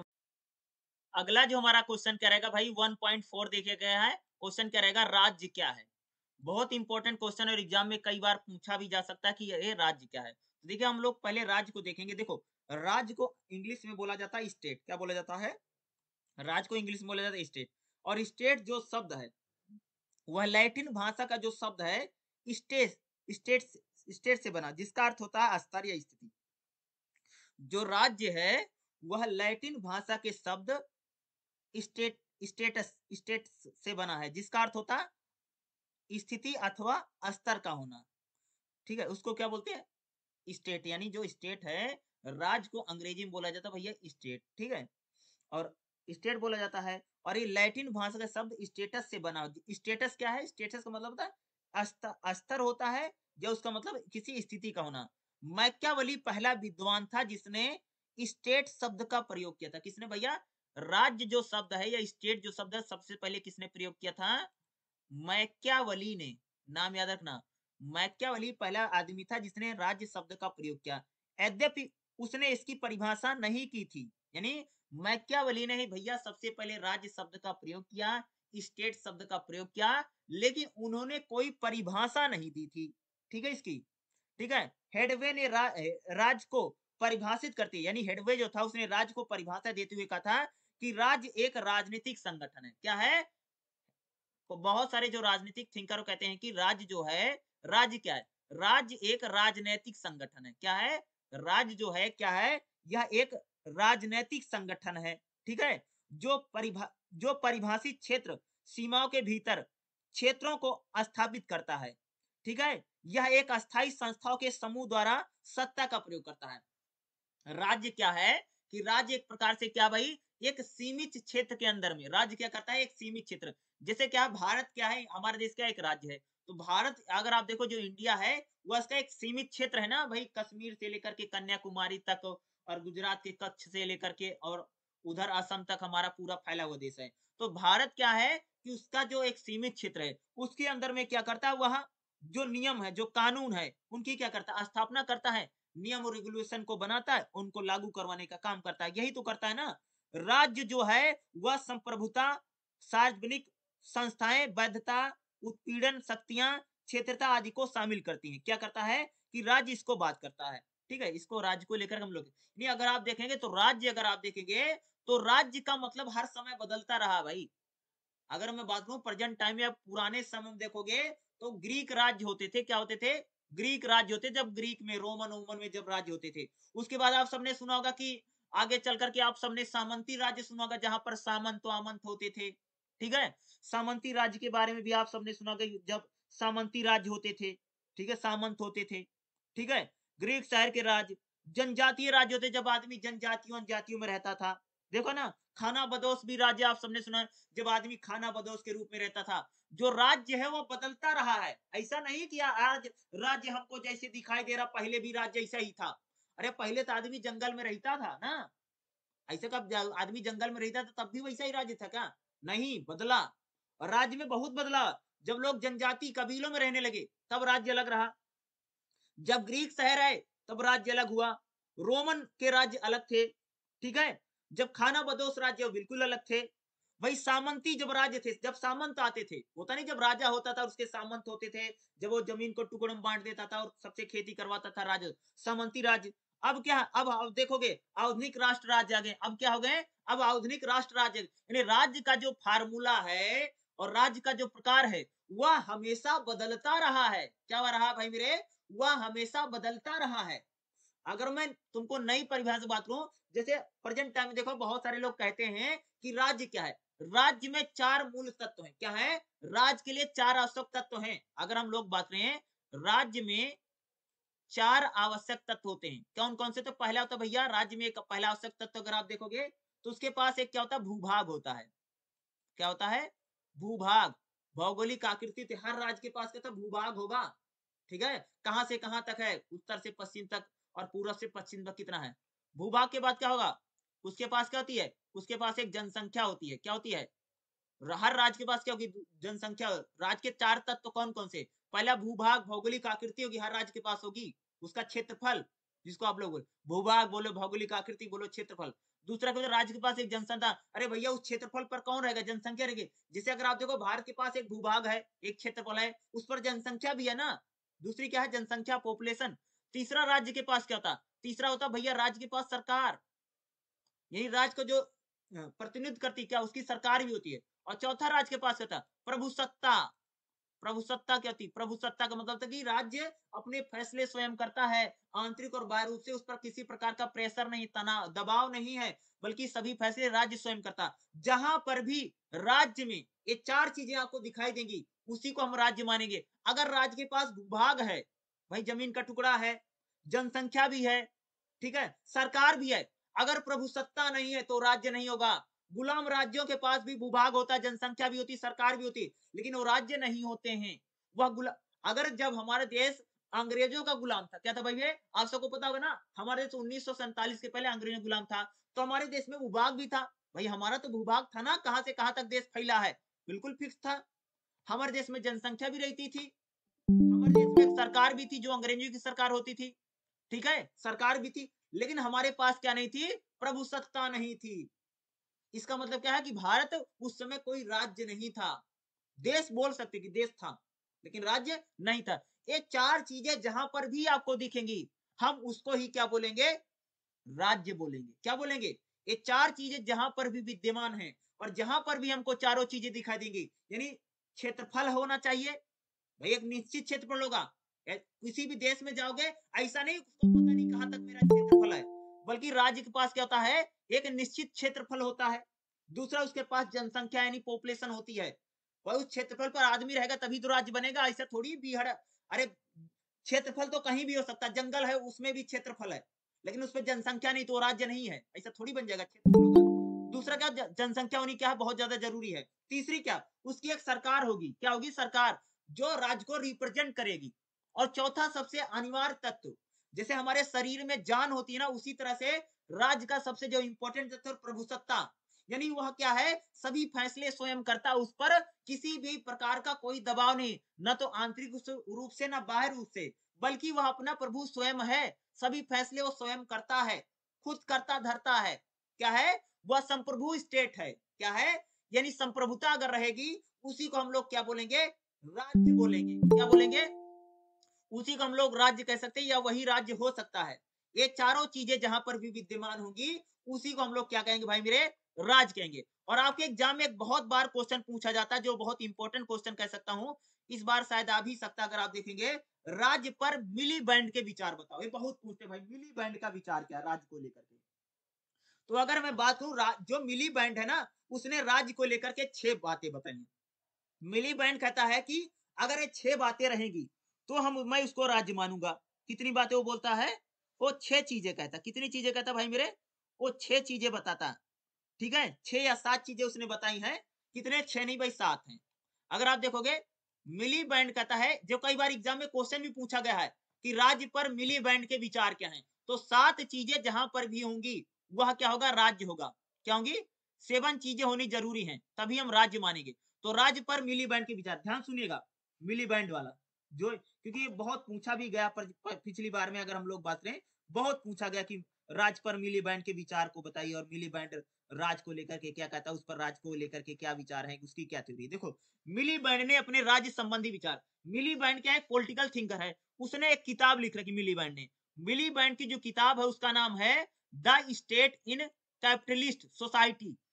मिली बैंड ने राज्य पर अपनी एक किताब लिख रखी है, उसकी पुस्तक का नाम है the state in capitalist society. में उसने, मिली बैंड ने राज्य को लेकर के कुछ तत्व बताए हैं, और मिली बैंड ने राज्य के 7 तत्व बताए हैं। क्या बताए हैं? मिली बैंड ने राज्य के 7 तत्व। जैसे अभी मैंने राज्य के आपको 4 तत्व बताए थे ना, क्षेत्रफल, जनसंख्या, सरकार और संप्रभुता। तो उसी प्रकार से जो मिली बैंड है वह राज्य के 7 तत्व बताता है, और ये 7 तत्व उसने कहा बताए हैं मिली बैंड ने? अपनी पुस्तक the state in capitalist society, और इसको हिंदी में भैया बोलेंगे पूंजीवाद समाज में राज्य। ये इसका बुक का नाम हिंदी में होगा। ठीक है, तो मिली बैंड ने राज्य का जो पहला तत्व बताया, पहला तत्व उसने क्या बताया? पहला तत्व राज्य का मिली बैंड ने बताया भैया, कार्यपालिका।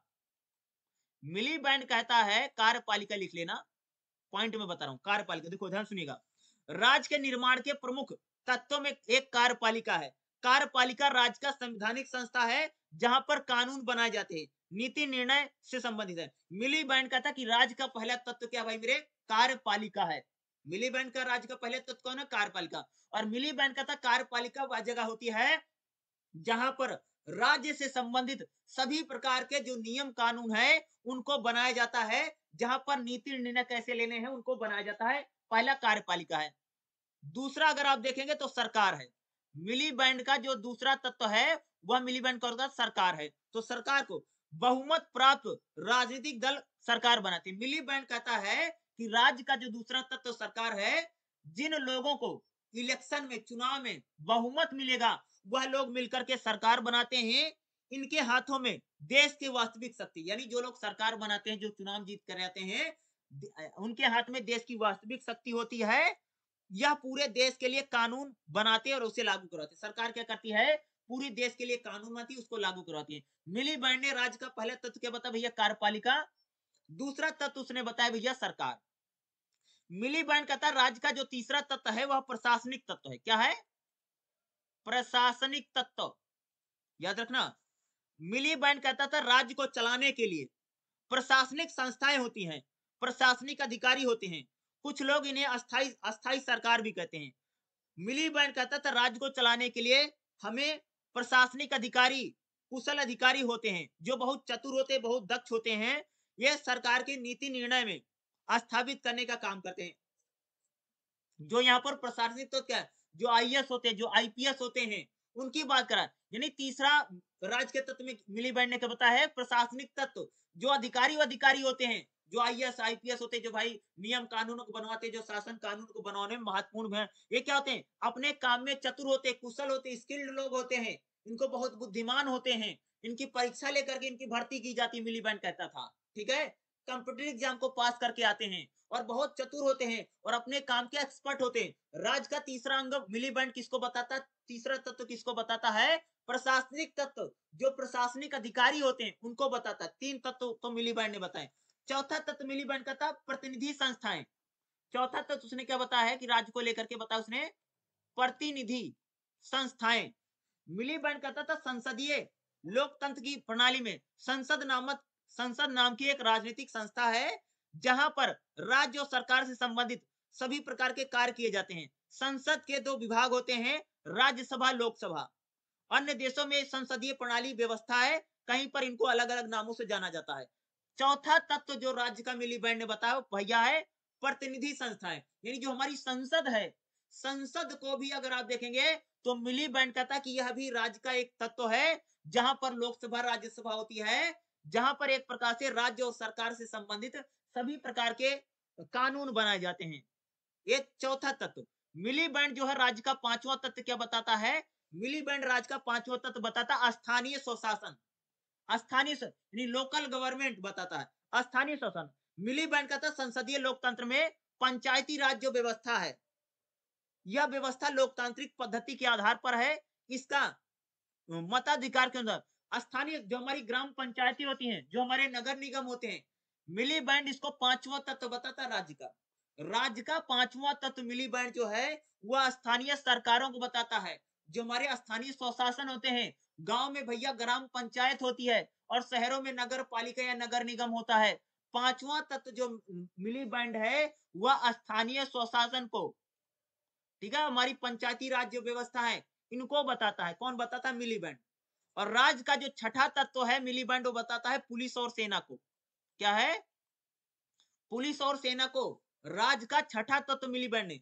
मिली बैंड कहता था कि राज्य की सीमा की सुरक्षा के लिए केंद्रीय सरकार सेना का गठन करती है, बल्कि समाज में किसी प्रकार के लड़ाई झगड़े ना हो इसके लिए पुलिस का भी गठन किया जाता है। तो मिली बैंड कहता कि राज्य का जो सातवां तत्व है वह सेना और पुलिस बल है, ठीक है, जिन पर देश की सामाजिक सुरक्षा और बाहरी दुश्मन सुरक्षा का क्या रहता है? कार्यभार। जो सेना होती है वह देश की सुरक्षा करती है और जो पुलिस होती है समाज में शांति व्यवस्था बनी रहे इसके लिए कौन काम करता है? वह भैया पुलिस करती है। तो राज्य का जो छठा तत्व है, पॉइंट नंबर 6 कौन बताता है? मिलीबैंड कहता है छठा तत्व कौन सा है? वह भाई सेना और पुलिस, जो राज्य की सीमाओं की सुरक्षा करती है और राज्य में शांति व्यवस्था बनी रहे इसकी भी कौन क्या करती है? देख रेख करती है। तो छठा तत्व किसने बताया? भाई मिली बैंड ने।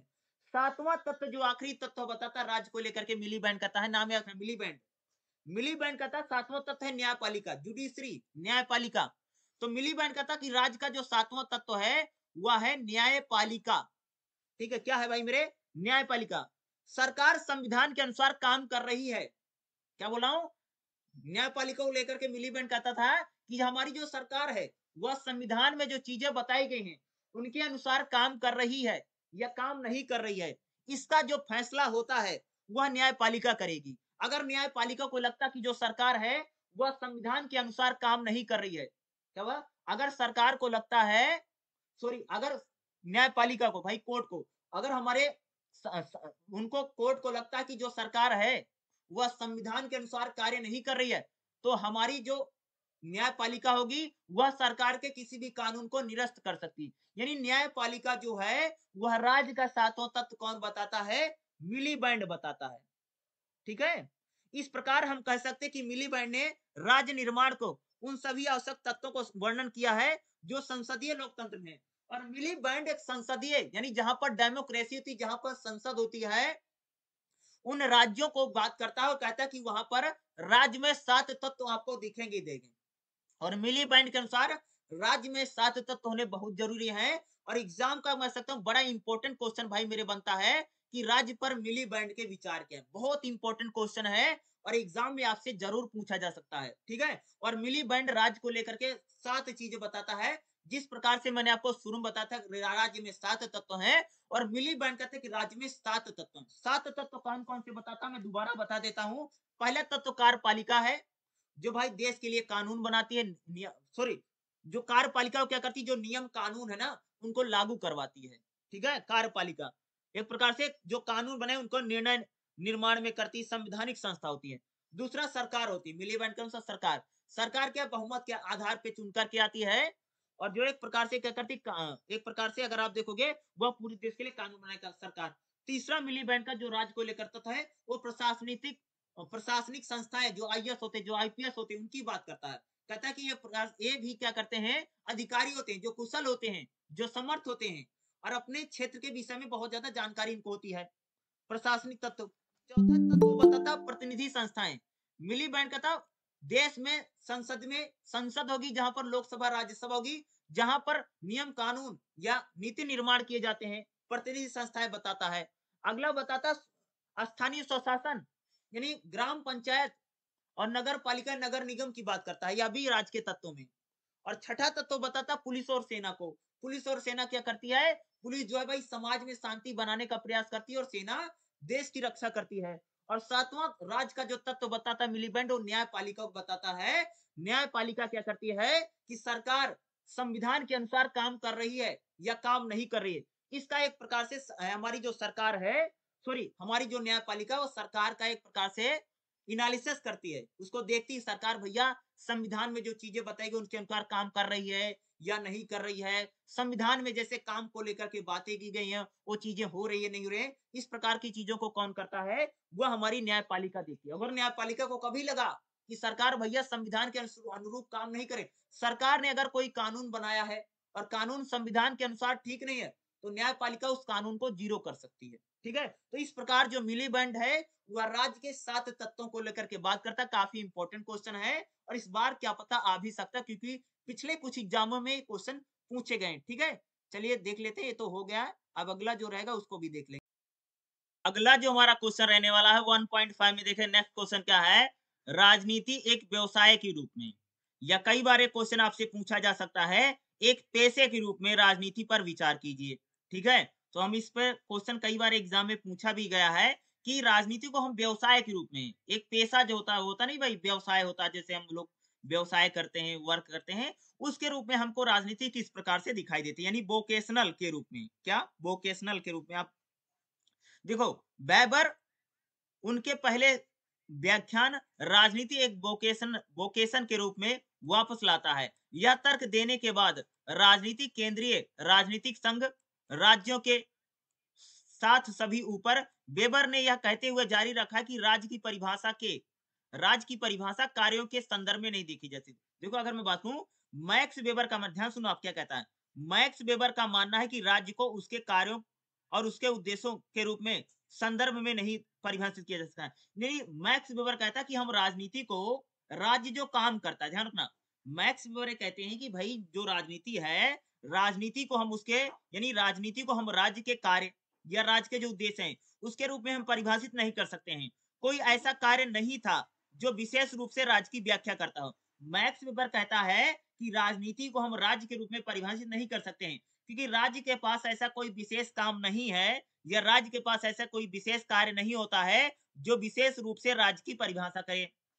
अंततः राज्य को निश्चित साधनों के संदर्भ में परिभाषित करने की आवश्यकता है, यानी राज्य को हम निश्चित साधनों के रूप में ही परिभाषित कर सकते हैं। राज्य को हम एक राजनीतिक रूप से क्या है भाई इसको परिभाषित नहीं कर सकते। कौन कहता है? मैक्स वेबर कहता है। ठीक है, अगर बात लें और ये साधन आखिर शारीरिक हैं। मैक्स वेबर राजनीति को शारीरिक एक प्रकार से बात करता है, यानी अगर आप देखेंगे बल के रूप में, शारीरिक बल की बात करता, मैक्स वेबर कहता है राजनीति का भाई एक शारीरिक बल का प्रयोग है उसके रूप में। देखो, वेबर ने लिखा है राज्य एक मानवीय समुदाय है। वेबर क्या कहता है कि जो राज्य है वह एक मानवीय समुदाय होता है और जो दिए गए क्षेत्र में शारीरिक बल के वैध प्रयोग को एकाधिकार की सफलता पूर्वक दावा करता है। जैसे मान लो एक क्या कह रहा है कि भाई राजनीति में आपके पास एक क्या होता है, एक क्षेत्र होता है। जैसे मान लो अगर मैं बात करूं, अगर आप देखो जैसे हमारा देश है भाई, हमारे देश का क्या है, एक निश्चित क्षेत्रफल है। तो अगर क्षेत्रफल में देखोगे तो सरकार क्या करती है? बल का प्रयोग करती है ना भाई। सरकार के जो नियम कानून है, अगर किसके जरिए सरकार अपने नियमों कानूनों को किसके जरिए लागू करवाती है? बल प्रयोग के जरिए। अरे सिंपल सी बात है ना कि भाई हम लोग जो सरकार के नियम कानूनों को मानते हैं या राज्य के नियम कानूनों को मानते हैं, अगर हम लोग नहीं मानेंगे तो जेल में डाल देंगे या हमारे ऊपर बल का प्रयोग किया जाएगा। इसीलिए तो लोग नियम कानूनों को मानते हैं, नहीं तो कोई नहीं मानेगा। तो मैक्स वेबर यही कहता कि जो राज्य है वह एक मानवीय समुदाय है, यानी एक मानवीय समुदाय एक ग्रुप है और एक क्षेत्र है। उस क्षेत्र में अगर आप देखोगे जो राज्य है वह बल का प्रयोग करता है। और बल का प्रयोग कैसा है? ये जो बल है यानी ये जो पावर है कैसी है? एक प्रकार से वैध है, लीगल है, वो लीगलिटी की बात करता है। यानी राज्य जिस बल का प्रयोग करता है वो वैधता के साथ बल का प्रयोग करता है। किसके साथ भाई मेरे? वैधता के साथ। और 3 ऐसी चीजें हैं जो राज्य के बल को वैधता प्रदान करती है। देखो भाई, अगर बल की बात करें तो एक पहलवान के पास भी बहुत सारी ताकत होती है और एक राज्य के पास भी ताकत होती है। सपोज कीजिए जैसे एक पुलिस वाला है और एक पहलवान है।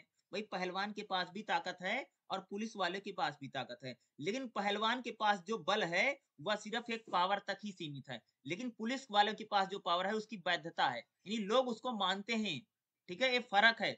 मान लीजिए कि अगर सामान्य आदमी, मान लिया कोई आदमी अगर आपको मारता पीटता है, तो भाई उसको गुंडे के रूप में या असामाजिक तत्व के रूप में हम लोग बोलेंगे, सही नहीं है। लेकिन मान लिया अगर कोई पुलिस वाला अगर किसी को मार रहा है, तो शायद उसको लोग गलत ना माने, क्योंकि दोनों ही देखो, सामान्य आदमी भी किसी को मार रहा बल का प्रयोग के जरिए, और एक पुलिस वाला या सरकार किसी को मार रही पीट रही है, तो सरकार के मारने पीटने में, है ना, अगर सरकार किसी को मार रही है पीट रही है, पुलिस वाले मार पीट रहे हैं, और कोई नॉर्मल आदमी किसी को मार पीट रहा, तो दोनों में डिफरेंस क्या है भाई? दोनों के पास तो बल ही है ना। लेकिन अगर आप देखोगे दोनों के पास बल तो है, लेकिन अगर आप देखोगे जब पुलिस वाला है, जो सरकार जो मारी है, उसको वैधता मिल गई है। क्या मिल गई है? वैधता मिल गई है। वो लीगलिटी हो गया, लीगल हो गया है, उसकी क्या लीगल वैलिडिटी है। और बल्कि जो सामान्य आदमी किसी को मारता पीटता वो लीगल नहीं। यानी जो हम लोग बल की बात करते, राजनीति क्या भाई, शक्ति की बात करते हैं, शक्ति क्या प्रकार से बल होता है, तो यहाँ पर जो शक्ति है या यहाँ पर जो बल है, वो राज्य को क्या वैधता प्रदान करता है। क्या है? वैधता। देखो भाई, राज्य बल का प्रयोग करता है, और किस प्रकार का बल करता है भाई? एक बात बताओ, आज जो हमारा राज्य है पुलिस का प्रयोग करता है और सेना का प्रयोग करता है। एक बात बताओ, अगर पुलिस किसी को अरेस्ट करती है, जेल में डालती है, उसको मारती पीटती है, तो हमारे समाज के लोग गलत नहीं मानते हैं। और उसी जगह पर मान लो अगर कोई कॉमन आदमी किसी को पकड़ ले, मारे पीटे, बल्कि लोग उसको गलत मानेंगे। ये फर्क क्या है? डिफरेंस क्या है? डिफरेंस यही है कि दोनों के पास बल है, लेकिन क्या है, राज्य के पास जो बल है उसको वैधता मिल गई है, उसको लोग एक्सेप्ट कर लिया कि भाई हाँ ये लोग कर सकते हैं, उसको वैधता है, प्रमाणिकता है। ठीक है, यही फर्क है ना। और मैक्स वेबर इसी बात को कह रहा है, जैसे राजनीति में हमने पढ़ा, राजनीति क्या भाई, बल का प्रयोग करती है, यानी शक्ति की बात करता है ना। शक्ति क्या एक प्रकार से बल है। तो जो राज्य है अगर वो पुलिस का प्रयोग करता है और आर्मी का प्रयोग करता है, सेना का प्रयोग करता है, लेकिन कहीं पर सेना अगर बल का प्रयोग करती है और पुलिस वाला बल का प्रयोग करता है, तो लोग उसको गलत नहीं मार रहे हैं। वही आप किसी को जाकर के थप्पड़ वप्पड़ मार दोगे या किसी को मार पीट दोगे, तो वहां पर आप पर एक्शन हो जाएगा। बल तो आपने भी प्रयोग किया, आप भी भाई किसी को डंडे से मारा है, और सरकार भी किसी को डंडे से ही मार रही है। फर्क क्या आ रहा? फर्क यही है कि बल तो दोनों के पास है। डिफरेंस क्या है कि जो राज्य के पास जो बल है वो क्या है, एक प्रकार से वैधता उसको प्रदान हो गई, लीगल हो गया। ठीक है, आगे देखिएगा।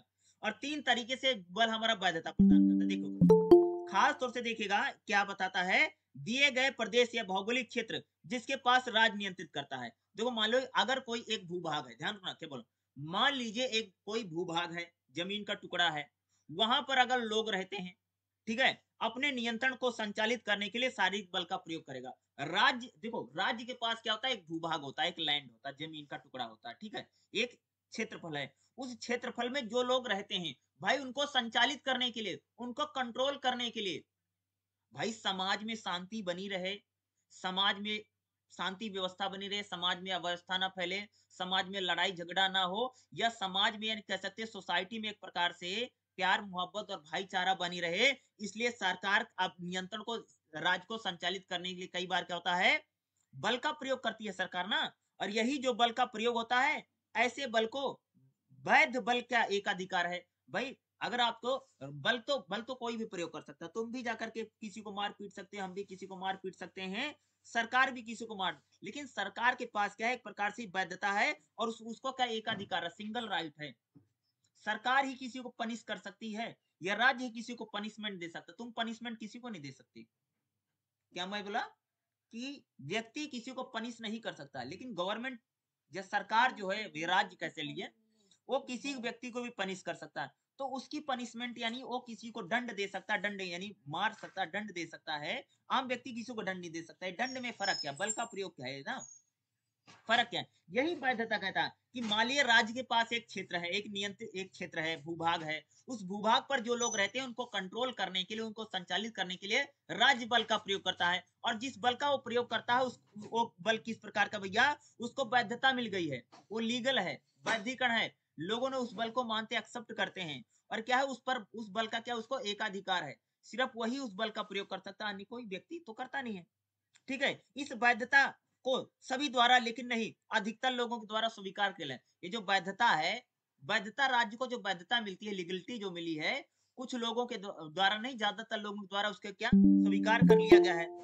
ठीक है, आगे देखिएगा, मैक्स वेबर निष्कर्ष निकालता है कि उसके अनुसार राज्य राजनीति का अर्थ है सत्ता में भागीदारी के लिए प्रयास करना। मैक्स वेबर कहता है कि, मैक्स वेबर राजनीति को कहता है कि जब लोग सत्ता में भागीदारी करने के लिए प्रयास करते हैं, वही राजनीति है। कौन कहता है? ये मैक्स वेबर कहता है। कौन कहता है भाई मेरे? मैक्स वेबर इस बात को कहता है कि जब लोग सत्ता में भागीदारी करने के लिए प्रयास करते हैं, उसको वह राजनीति के रूप में प्रभावित करता है। ये आप एग्जाम में एक परिभाषा भी लिख सकते हो कि राजनीति क्या है, तो मैक्स वेबर के अनुसार लिख देना कि जब लोग सत्ता में भागीदारी के लिए या सत्ता में भागीदारी के लिए प्रयास करते हैं, हम उसको क्या कहते हैं? राजनीति कहते हैं। ये किसकी परिभाषा है? मैक्स वेबर की परिभाषा है। ठीक है, आगे देखिएगा, राजनीति का अध्ययन प्रमुख रूप से राज्य और समाज के संबंधों पर। देखो मैक्स वेबर कहता था कि राजनीति में राज्य का अध्ययन होता है और समाज का अध्ययन होता है। कौन कहता है भाई मेरे? मैक्स वेबर कहता है। मैक्स वेबर कहता है कि राजनीति में हम लोग क्या करते हैं भाई? एक तो राज्य की अध्ययन करते हैं, राज्य की स्टडी होती है, स्टेट को पढ़ा जाता है, दूसरा समाज की स्टडी की जाती है। कौन कहता था? यह मैक्स वेबर इस बात को कहता है। तो जब भी आपसे पूछेगा राजनीति एक व्यवसाय के रूप में क्या है, आपको यही बताना पड़ेगा। सेम इसी से रिलेटेड या सेम टू सेम अगला जो क्वेश्चन हमारा जो बनने जा रहा है, वो सेम अगला क्वेश्चन है शक्ति का वैध उपयोग, क्योंकि यहाँ पर भी आपको मैक्स वेबर ही मिलेंगे। ठीक है, और कई बार एग्जाम में पूछेगा मैक्स वेबर ने वैधता पर क्या सिद्धांत दिए हैं। यह मैक्स वेबर बहुत बड़े थिंकर हैं, खास तौर से पॉलिटिकल सोशोलॉजी में भी आते हैं, समाजशास्त्र जिसे आप लोग बोलते हैं, सोशोलॉजी के भी एक बहुत बड़े थिंकर माने जाते हैं। कौन माने जाते भैया? Max weber. देखो मैक्स वेबर कहते हैं, सुना, हालांकि राज्य बल पर निर्भर करता, सब तुम सबने सुना होगा, हम भी एग्जाम में इस बुक में बहुत हमने बात किया कि राज्य किस पर निर्भर करता? भाई बल पर। किस प्रकार के? शारीरिक बल पर निर्भर करता है। राज्य के पास कौन सी पावर है? बल का शक्ति है। कैसी शक्ति है? शारीरिक शक्ति है, वो शारीरिक बल का प्रयोग कर सकता है। अरे भाई सेना जो है और जो पुलिस है, क्या है? सेना और पुलिस के जरिए तो राज्य यानी सरकार हमारी चीजों को कंट्रोल कर रही है, लोगों को कंट्रोल करती है। नहीं तो एक बात बताओ, हमारे देश में 140 करोड़ लोग रहते हैं। कितने? 140 करोड़ हमारे देश में लोग रहते हैं। तो 140 करोड़ लोगों को आप कैसे कंट्रोल करोगे बताओ? कर ही नहीं सकते। अरे पर घर में 4 आदमी, उसको लोग कंट्रोल नहीं कर पा रहे हैं, तो 140 करोड़ लोगों को कैसे कंट्रोल करोगे? जब तक राज्य को बल के प्रयोग करने की आजादी नहीं रहेगी, तब तक राज्य लोगों को नियंत्रित नहीं कर पाएगा। सिंपल सी बात है कि भाई जो नियम कानून न माने उसको दंडित किया जाएगा। राज्य के पास क्या है? बल है। हालांकि राज्य बल पर निर्भर करता है, यह यह अकेले बल पर निर्भर नहीं करता है, बल्कि यह शक्ति के वैध उपयोग को धारण करता है। राज्य के पास जो शक्ति है, उसकी क्या वैधता है, लोग उसको मानते हैं। क्या मानते हैं? उसको मानते हैं ना। अतः देखो क्या कहता है, यहाँ शक्ति के वैध उपयोग का विचार आता है। शक्ति सामान्य रूप से, इसलिए राज्य की शक्ति को विभिन्न तरीकों से प्रयोग किया जाता है। ये राज्य किसका प्रयोग करता है भाई? शक्ति का प्रयोग करता है। राज्य किसका प्रयोग करता है? शक्ति का। एक बात हो, जैसे हमारा देश है, स्टेट है, इंडिया स्टेट है, तो अगर मान लो अगर हमारे देश के पास, राज्य के पास शक्ति नहीं रहेगी, तो लोगों को कैसे कंट्रोल करेगा बताओ? अफरा तफरी मच जाएगा भाई मेरे। कोई किसी को मारेगा, कोई किसी को पीटेगा, कोई किसी के साथ कुछ भी करेगा, कुछ भी करेंगे लोग ना। तो कैसे इसको आप कंट्रोल करेंगे बताइए? ये कंट्रोल ही नहीं हो पाएगा किसी तरीके से। तो राज्य के पास क्या है? राज्य के पास बल है, और सिर्फ अकेले बल नहीं है, राज्य के पास जो बल और शक्ति ग्रुप, यानी शक्ति बल ही मान लीजिए, जो शक्ति है वो शक्ति की वैधता है, उसको वैधता मिल गई है, लीगल है। और इसको बोलते हैं लेजिटिमेसी। क्या है? लेजिटिमेसी बताते हैं, यानी राज्य के पास जो वैधता है, वैधता का मतलब कानून रत या जो विधि सम्मत है। अगर राज्य कहीं पर बल का प्रयोग करता है तो कानून रत है या विधि सम्मत है। अगर भैया राज्य अगर किसी को पकड़ता है, जेल में डालता है, मारता है, पीटता है, फांसी लगाता है, तो यह कानून सम्मत है। वो जो बल, राज्य जो बल का प्रयोग करता है, क्या है? वैधता का मतलब क्या होता है? जिसको कहते हैं वैधता, लैटिन भाषा का शब्द है। क्या है? वैधता जो शब्द है, ध्यान रखना, मैं बता थोड़ा बात कर लेते हैं। वैधता जो है, यह लैटिन भाषा का शब्द है, और लैटिन भाषा के शब्द लेजिटिमेयर से बना हुआ है। और लेजिटिमेसी का अर्थ होता है कानूनरत अथवा वैध, वैध हो। यह वैधता जो बल को शक्ति के रूप में प्रदान करती है। वैधता किसको प्रदान करती है? बल को शक्ति के रूप में प्रदान। जिसे बल का मतलब समझते पावर है। बल क्या है? बल है। तुम में भी बल है भैया, शारीरिक बल तुम में भी है और हम में भी शारीरिक बल है, लेकिन हम लोगों के पास शक्ति नहीं है। क्या नहीं है? शक्ति नहीं। एक यानी वैधता वह चीज होती है जो बल को शक्ति में कन्वर्ट कर देती है। किसमें? शक्ति यानी पावर में कन्वर्ट कर देती है। ठीक है, देखो, और यह वैधता शक्ति को सत्ता में बदल देती है। यानी जो शक्ति होती है वह हमारी सत्ता में बदल जाती है। भाई आज जो हमारी सत्ता है, सरकार है, किसका प्रयोग करती है? शक्ति का ही तो प्रयोग करती है, पावर का तो प्रयोग करती है, बल का ही तो प्रयोग करती है। राज्य क्या है? राज्य के पास जो पुलिस है और जो आर्मी है, वो बल का ही तो प्रयोग है ना। अगर मैं बाध्यता की बात करूँ, देखो एक बात बताओ, जैसे मान लीजिए तुम जा रहे हो, मान लीजिए आप रास्ते से जा रहे हैं, ठीक है? और आपको रास्ते में मैंने रोक लिया। मैंने बोला कि भाई आगे तुमको नहीं जाना है, आगे आगे आगे सड़क खराब है, आगे तुमको नहीं जाना, मैं रोका। तो आप नहीं रुकेंगे। मैंने रोका, तो आप नहीं रुकेंगे। बल्कि उसी जगह पर मान लीजिए कोई ट्रैफिक हवलदार है या कोई पुलिस वाला है और तुम जा रहे हो, उसने अगर आपको रोका, उसने बोला इधर से नहीं जाना है, तुमको पीछे से चले जाओ, तो तुरंत तुम उसकी बात को मान लोगे और तुम पीछे से चले जाओगे। इसमें फ़र्क क्या है? आपने मेरी बात को, जो मैंने बोला, आपने उसको नहीं माना। बल्कि वहीं पर एक पुलिस वाला या एक ट्रैफिक हवलदार के कहने से आपने अपना रास्ता बदल लिया और ऊपर रास्ते पर नहीं गए। क्यों? ऐसा क्यों हो रहा है? रीज़न क्या है? कि भाई मेरे कहने से एक सामान्य आदमी अगर किसी को मना करता है, जब बोल ध्यान सुनो, एक सामान्य आदमी अगर किसी को मना कर रहा है, तो लोग उसको नहीं मान रहे हैं। बल्कि वहीं पर एक पुलिस वाला, ट्रैफिक हवलदार या जिस व्यक्ति के पास शक्ति या सत्ता है, उसके कहने से लोग चीज़ों को कर रहे हैं। इसमें फ़र्क क्या, डिफ़रेंस क्या है? एक बताओ, अगर मैं किसी को रोक रहा हूँ तो मेरे पास भी बल है। क्या है? मेरे पास भी बल है। और उस ट्रैफिक हवलदार जिसने रोका, उसके पास भी बल है। भाई मेरे पास तो ओनली बल है, लेकिन जो ट्रैफिक हवलदार है उसके पास जो बल है, वह उसकी शक्ति में बदल गया और शक्ति सत्ता में बदल गई। यानी उसको वैधता मिल गई है। यानी वो अगर किसी को रोक रहा है, तो वह कानून सम्मत है, वो लीगल है। क्या है? वो लीगल है। और बल्कि मैं किसी को रोक रहा हूँ, वो इल्लीगल हो गया। यानी जो राज्य है या जो कह सकते हैं राज्य होता है, वह बल का प्रयोग करता है, वो शक्ति का प्रयोग करता है। लेकिन वो जो शक्ति किस प्रकार की है, लोगों ने उसको वैधता प्रदान कर दी है। लोग उसको मानते हैं कि हाँ, ये जो व्यक्ति काम कर रहा है बिल्कुल सही है, लीगल है। यही यही मैक्स वेबर इसी बात को कहता है। और मैक्स वेबर कह रहा है कि राज्य जो है, वो बल का प्रयोग करता है, लेकिन वो जो बल का प्रयोग करता है, वह उसकी शक्ति और सत्ता में बदल गया है। बल ही क्या करता, बल क्या कर देता भैया, बल बल बल शक्ति में बदलता है और शक्ति हमारी सत्ता में बदल जाती है। और जब इस प्रकार की अगर आपको सत्ता शक्ति मिलती है, वैधता मिलती है, तो वैधता क्या, एक प्रकार से आप जो भी करते हैं वह कानून सम्मत और विधि सम्मत है। ठीक है? इसी बात को कह रहा। अब देखो, ये क्या कहता है कि दबाव, देखो, दबाव शक्ति का वह एक रूप है और शायद समझने में सबसे आसान है। इसलिए यह केवल एक ही प्रकार का नहीं है। सभी शक्ति संबंधों का एक ही मूल प्रकार और आधार है। यानी जितनी भी शक्तियाँ होती, सभी एक प्रकार की शक्ति नहीं होती है। शक्तियाँ बहुत प्रकार की। यदि तर्क और ज्ञान की ताकत के माध्यम से एक व्याख्याता छात्र पर अपने विचार को बनाने में मदद करता है, तो एक ऐसे व्यक्ति को प्रकार की शक्ति का प्रयोग करता है, हालांकि छात्र की इच्छा के विरुद्ध नहीं है। तो ये अगर आप देखोगे कि यहाँ पर जो हम शक्ति की बात कर रहे हैं, अगर आप लोग देखोगे, तो ये नहीं है कि अब भाई हम लोग जिस बल का प्रयोग बात कर रहे हैं, हम लोग जिसकी शक्ति की प्रयोग की बात कर रहे हैं, वह अगर आप देखोगे तो वह कई प्रकार से उसको क्या किया जा सकता है, व्यक्त किया जाता है। ठीक है? देखो, अगर आप देखोगे, वैधता से अभिप्राय उस सीमा से है, जिस सीमा तक लोग उस संगठन या उससे जुड़े होते हैं, बिना किसी पूछताछ अथवा स्वाभाविक स्वीकार करते हैं। सहमति व स्वीकृति का दायरा जितना विस्तृत होता है, संगठन उतना ही वैध होगा।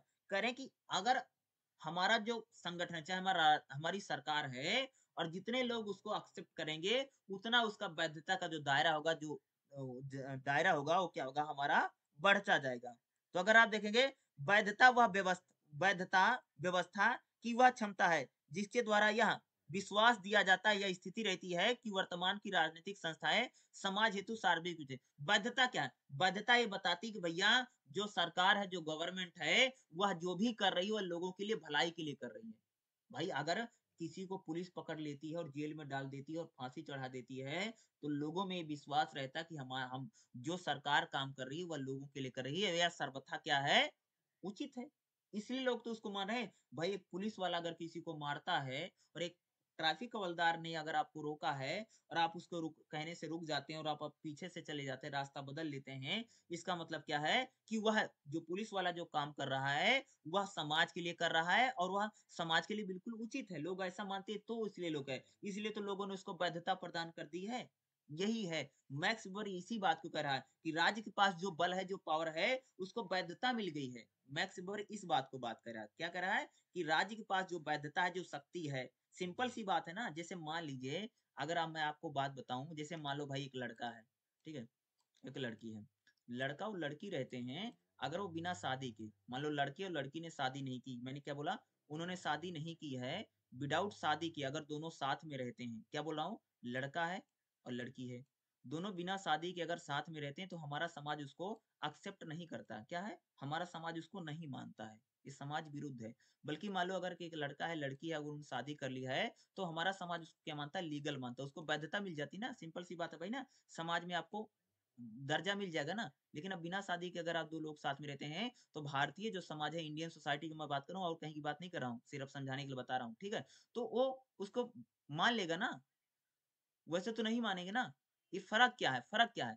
क्योंकि ज़्यादातर लोगों क्योंकि ये क्या बताता है? ये यही बता रहा है कि ज़्यादातर लोग ये मानते हैं, ज़्यादातर हमारा जो सोसाइटी, हमारा जो समाज है, वह मानता है कि जब शादी होगी, तभी वो वैधता प्रदान होती है। समाज में इस प्रकार की वैधता है ना, समाज तब उसको लीगल मानता है, वैध मानता है ना। अगर सोसाइटी भाई अगर इंडियन समाज की बात करें, तो भारतीय समाज 2 जोड़ों को वैधता कब प्रदान करेगा? भाई 2 एक लड़का, एक लड़की है, दोनों अगर शादी कर लें और शादी करने के बाद दोनों साथ रहते हैं, उनका बच्चा होता है, तो समाज उसको बिल्कुल वैध मानेगा। और सिंपल सी बात है, लड़का लड़कियां शादी नहीं किया है तो समाज उसको वैध नहीं मानेगा, लीगल नहीं मानेगा। सिंपल सी बात है ना।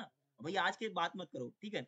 भाई कोई कहीं कोई मान रहा होगा तो दुनिया भर के हो सकता है, लेकिन आप नॉर्मली बात करोगे, इंडियन सोसाइटी में बात करो, गांव देहात में बात करोगे, तो वो बिल्कुल नहीं मानेंगे ना। क्यों नहीं? क्योंकि वह उसको वैध नहीं मानते। तो वहीं पर यहाँ पर जो वैधता की बात करें, यहाँ हम सरकार की वैधता की बात करें, यानी सरकार जो बल का प्रयोग कर रही है, लोगों ने उसको वैध मान लिया है, लोगों ने उसको लीगल मान लिया है। ठीक है? क्या है? लोग उसको मानते कि जो कर रहे हैं, सरकार जो कर रही है, वह समाज के लिए क्या है? सर्वथा उचित है। इसलिए तो लोगों में उसका क्या है? तभी तो लोगों में उसका क्या है? एक प्रकार से अगर आप देखेंगे, उसको वो उन्होंने मान्यता प्रदान कर दी ना वैधता को। यही कह रही है मैक्स वेबर की जो वैधता है, मैक्स वेबर यही कह रहा है कि सर जो बल है, बल शक्ति में बदल जाता है और शक्ति सत्ता में बदल जाती है। और जो हमारी सत्ता होती, जो हमारी राज्य होता है, जो सत्ता है, वह जिस बल का प्रयोग करती है, उस बल को लोगों ने बाध्यता यानी कानूनरत है, वह कानून सम्मत है। लेजिटिमेसी उसी की बात करता है। क्या हो? वह लीगल है, वह कानूनरत है, कानून सम्मत है। ठीक है? इसकी बात कौन करता है? मैक्स वेबर करता है। और मैक्स वेबर देखो, वैधीकरण पर मैक्स वेबर के विचार क्या हैं? यानी वैधता पर मैक्स वेबर ने अपने विचार क्या दिए हैं? क्या बोल रहा हूं मैं? जो मैक्स वेबर हैं, उन्होंने वैधता पर अपने क्या विचार दिए हैं? देखो, वेबर के अनुसार 3 प्रकार के वैधीकरण हैं। यानी मैक्स वेबर कहता है हम 3 प्रकार से जो वैधता उसको मानते हैं। 3 प्रकार की वैधता प्रदान की जाती है। 3 प्रकार से आप वैध हो सकते हैं। कितने प्रकार से भाई मेरे? 3 प्रकार से आप वैधता ले सकते हैं। कितने प्रकार? 3। अर्थात 3 विधियां जिनके द्वारा शक्ति का क्षेत्रीकरण उचित ठहराया जा सकता है। यानी ऐसे 3 विधियां जिनके जरिए शक्ति को हम उचित ठहरा सकते हैं। कौन-कौन सी? पहला है पारंपरिक वर्चस्व। पहला कौन सी शक्ति होती है भैया? पारंपरिक वर्चस्व होता है। जिसमें शक्ति को इसलिए उचित ठहराया जाता है क्योंकि सत्ताधारी परंपरा या आदत को प्रभावित करते हैं। सत्ता सदैव उनमें या उनके परिवार देखो, पारंपरिक सत्ता का मतलब समझते हो? हम लोग सत्ता को 3 प्रकार से मानते हैं। पहला पारंपरिक सत्ता। पारंपरिक सत्ता मतलब समझते हो? जैसे भैया पहले के ज़माने में राजा होते थे, फिर उनका बेटा जैसे मान लो कोई राजा है, ठीक है? भाई राजा को लोग सब मान रहे हैं। राजा में लोगों की आस्था है। लेकिन मान लो राजा जिस दिन नहीं रहेंगे, जब उनका बेटा राजा बनेगा, तब लोग भी उसको भी बिल्कुल एक्सेप्ट करेंगे, मानेंगे। यानी उसकी सत्ता को भी लोग क्या करेंगे? स्वीकार कर लेंगे, उसको भी वैधता मिल जाती है। क्या? यानी आपको वैधता 3 प्रकार से मिलेगी। या तो पारंपरिक वर्चस्व के रूप में आपको वैधता मिल सकती है। किसके रूप में? पारंपरिक वर्चस्व है। यानी परंपरा के जरिए, जैसे मान लो आपके दादाजी किंग थे, राजा थे, तो आपके पिताजी राजा बने, फिर आप राजा बने। सिंपल सी बात है। इस पारंपरिक परंपराओं के जरिए हमें कई बार वैधता मिल जाती है। क्या? परंपराओं के जरिए। तुम सबने कई बार देखा कि यार मैं सरकार की नहीं, बल्कि आपने कई बार देखा जो हमारे मठ वठ होते हैं, जो मठ होते हैं, देखते नहीं कि वहां पर अगर कोई साधु है तो उसने अपने शिष्य को सारी जिम्मेदारी दे देता, फिर वो उस मठ का महंत बन जाता ना। इस प्रकार से तुमने मठों में, मंदिरों में देखा होगा, जो बड़े बड़े हमारे यहाँ पर मठ चलते हैं। क्या है? यानी पहले लोग उनको मानते थे, अब लोग उनमें आस्था उनकी आ गई। क्या है? एक प्रकार से वैधता मिल जाती उसको भी ना। भाई समाज ने एक्सेप्ट कर लिया ना, तो वैधता पहली वैधता आपको किस प्रकार से मिलती है? उसको हम बोलते हैं पारंपरिक वर्चस्व के रूप में आपको वैधता मिल सकती है। किसके? पारंपरिक जो वर्चस्व होता है, उसके रूप में कई बार क्या होता है? हमको वैधता प्रदान हो जाती है। कि यानी क्या है? वह पारंपरिक वर्चस्व के रूप में हम वैधता को क्या कर लेते हैं? प्राप्त कर लेते हैं। पहला फर्स्ट है। यानी कोई किंग है तो उसका बेटा राजा बन गया। इस रूप में भी क्या होती है? वैधता प्रदान हो जाती है, या वैधता हमको मिल जाती है। किस प्रकार से? पारंपरिक वैधता। भाई राजा पिताजी थे, राजा हम बन गए, सिंपल सी बात है। दूसरी जो हम लोगों को वैधता मिलती है उसको हम लोग बोलते हैं भाई करिश्माई वैधता। दूसरे किस प्रकार की वैधता है? करिश्मा, चमत्कार हो जाना दूसरे प्रकार से।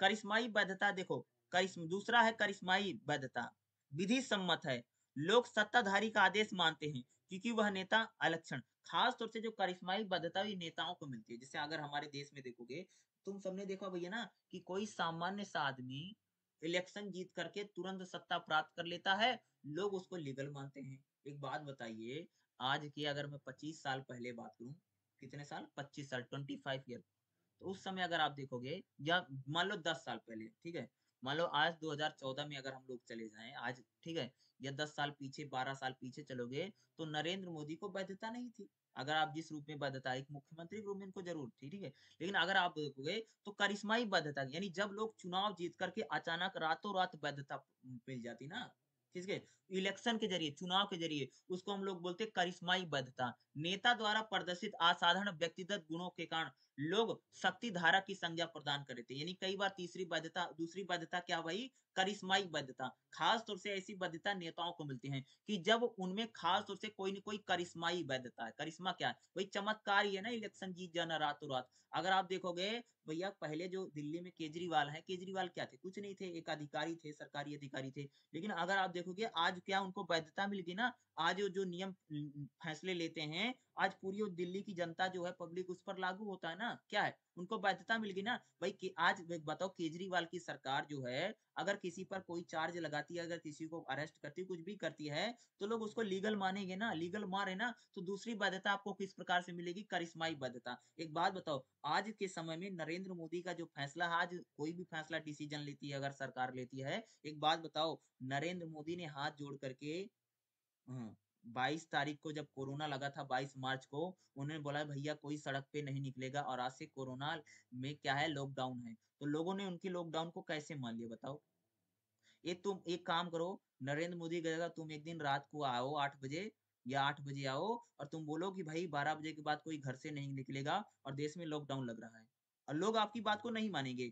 तो नरेंद्र मोदी की बात को लोगों ने कैसे मान लिया? ये फर्क है, डिफरेंस क्या है, क्या बता रहा है? ये बता रहा है कि उनको वैधता है, और किस प्रकार की वैधता है? वो करिश्माई वैधता है। ये लोग उनको मानते हैं, क्यों मान, वो क्या है, कानून सम्मत है, या वो जो कर फैसले कर रहे हैं वो विधि सम्मत है, इसलिए लोग उनको लीगल मारे ना, या उनको वैधता है ना। एक बात वो है ना, एक बात बताओ कि 8 बजे आकर के उन्होंने बोला कि भाई आज से नोट बंद हो जाएगा, 1500 का जो रुपया है वो पुराने नोट नहीं रहेंगे, बल्कि नया नोट लेकर के, यही काम करो तुम आओ, या कोई कॉमन आदमी आए वो बोले, तो लोग उसको नहीं माने, क्यों नहीं? उनको वैध क्या है, फर्क, डिफरेंस क्या है? अगर क्योंकि उनके पास सत्ता है, क्या उनके पास सत्ता है, क्या है? अगर आपके पास हम उसी बात करें ना कि आप सत्ता को किन किन दो तीन प्रकारों से आप वैधता प्रदान करवा सकते हैं। सत्ता जो है, तीसरी वैधता किस प्रकार से? करिश्माई वैधता होती है भाई। इलेक्शन उलेक्शन जीत करके जो नेता होते हैं, यानी आप में विलक्षण ही प्रतिभा है, आप बहुत प्रतिभावान हैं, और आप पर वैध करिश्मा क्या, चमत्कार हो जाना, उसी को बोलते हैं ना, कि इस प्रकार से जब चीज हो जाती है, तो जो कोई साधारण से साधारण व्यक्ति जो होता है, उसको भी लोग एक प्रकार से मानने लग जाते हैं, उसकी भी शक्ति को लोग क्या कर लेते हैं, एक्सेप्ट कर लेते हैं, उसको भी वैधता। तीसरी प्रकार की जो वैधता होती है, अतः अंत में तीसरे प्रकार की है कानून तर्क सम्मत प्रकार की वैधता। तीसरी वैधता किस प्रकार की है? तार्किक विधिक वैधता होती है। कुछ लोग विशेष व्यक्तियों की आदेश मानते हैं, जिन्हें विशिष्ट रूप से परिभाषित कार्य क्षेत्र में, खास तौर से तीसरे प्रकार की वैधता भैया, जो आईएएस होते हैं, आईपीएस होते हैं, इनको मिलती है। तीसरे प्रकार की वैधता व्यक्ति जो मिलती है, जब लोग पढ़ लिख करके बड़े बड़े एग्जाम को क्रैक करते हैं, तब आपको तीसरी प्रकार की वैधता मिलती है। देखते नहीं भाई, एक बात बताओ, तुम अभी नॉर्मल आदमी हो, क्या हो, कॉमन मैन हो, एक मान लो तुम अगर जिस दिन यूपीएससी का एग्जाम क्लियर कर दोगे, तो तुम क्या हो, तुम्हारा आदेश जो होगा सभी लोग मानेंगे ना। अभी क्यों नहीं माने बताओ? अभी क्या डिफरेंस है? अभी तुम आदेश करो, अभी तुम कोई फैसले लो, डिसीजन लो, तो लोग नहीं मानेंगे ना। लेकिन मान लो कि सपोज कीजिए कि आप, अगर आप जो हैं, आप किसी पद पर चले जाएं, आप किसी पोस्ट पर चले जाएं, वहां पर अगर एक आईएएस जो डिसीजन लेता है, आईएएस का डिसीजन लोग क्यों मान रहे हैं, क्या कारण है?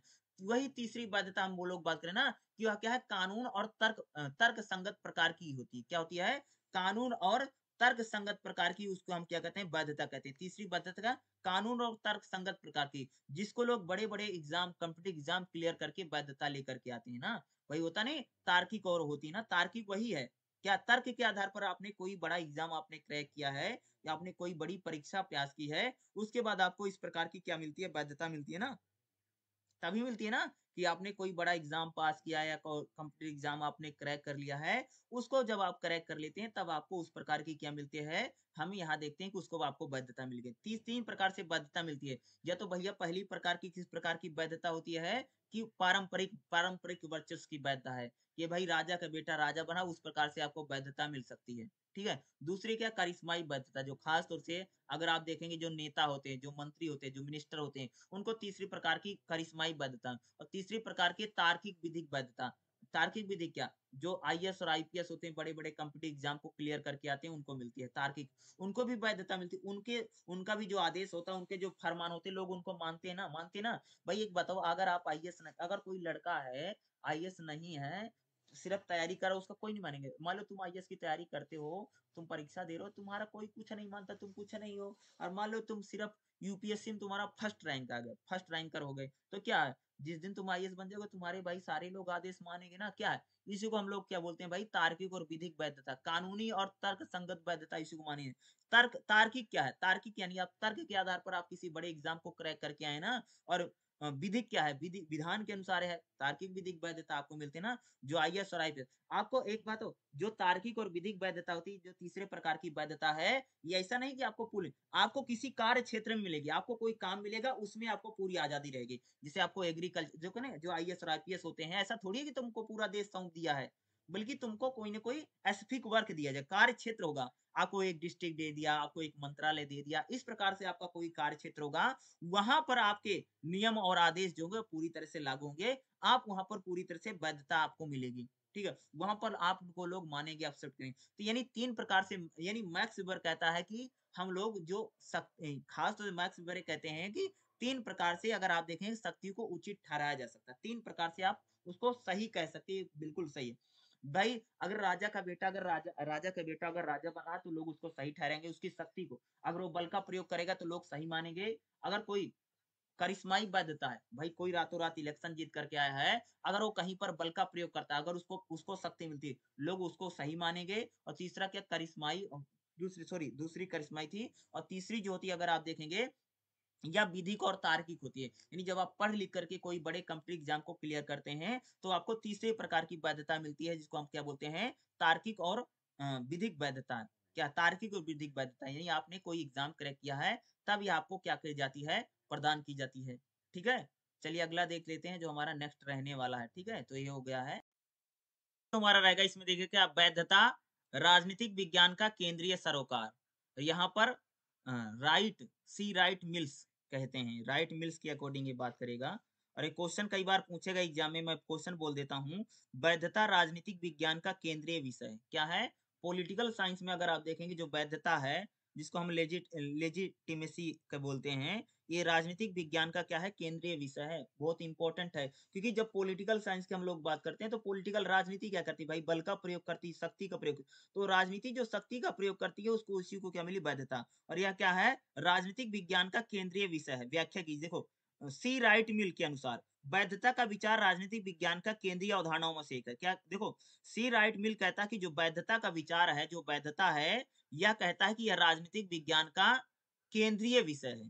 ठीक है, केंद्रीय विषय है। राजनीति के अध्ययन क्या, राजनीति के अध्ययन का संबंध उन प्रमुख विधियों से है, जिनके जिनके द्वारा सत्ताधारी अपनी सत्ता को उचित है। भाई वैधता ही एक ऐसी चीज है, जिसके जरिए सत्ताधारी जो होते हैं, क्या बोले भाई, जो सत्ताधारी हैं, अपनी उसको उचित ठहराते हैं। भाई अपनी सत्ता को, अपने शासन को लोग किसके जरिए उचित ठहराते हैं, भाई मेरी सरकार जो कहीं काम कर रही है, वो बिल्कुल सही है, क्योंकि लोगों ने उसको एक्सेप्ट कर रखा। तुम सबने कई बार देखो ना कि भाई हमारी जो सरकार है, चुनी हुई सरकार है, क्या बोलते हैं, चुनी हुई सरकार है, या लोगों ने उसको सेलेक्ट कर रखा है, लोगों ने उसे चुन रखा है। ये हर जो सत्ताधारी होता है, अपनी सत्ता को उचित ठहराता है, किसके जरिए, वैधता के जरिए ठहरा। इनमें भी कि वह कहां तक इसमें सफल होते हैं। किसी भी राजनीतिक व्यवस्था में देखिएगा, अगर आप देखेंगे किसी भी राजनीतिक व्यवस्था में अध्ययन के लिए यह महत्वपूर्ण है कि लोग विद्यमान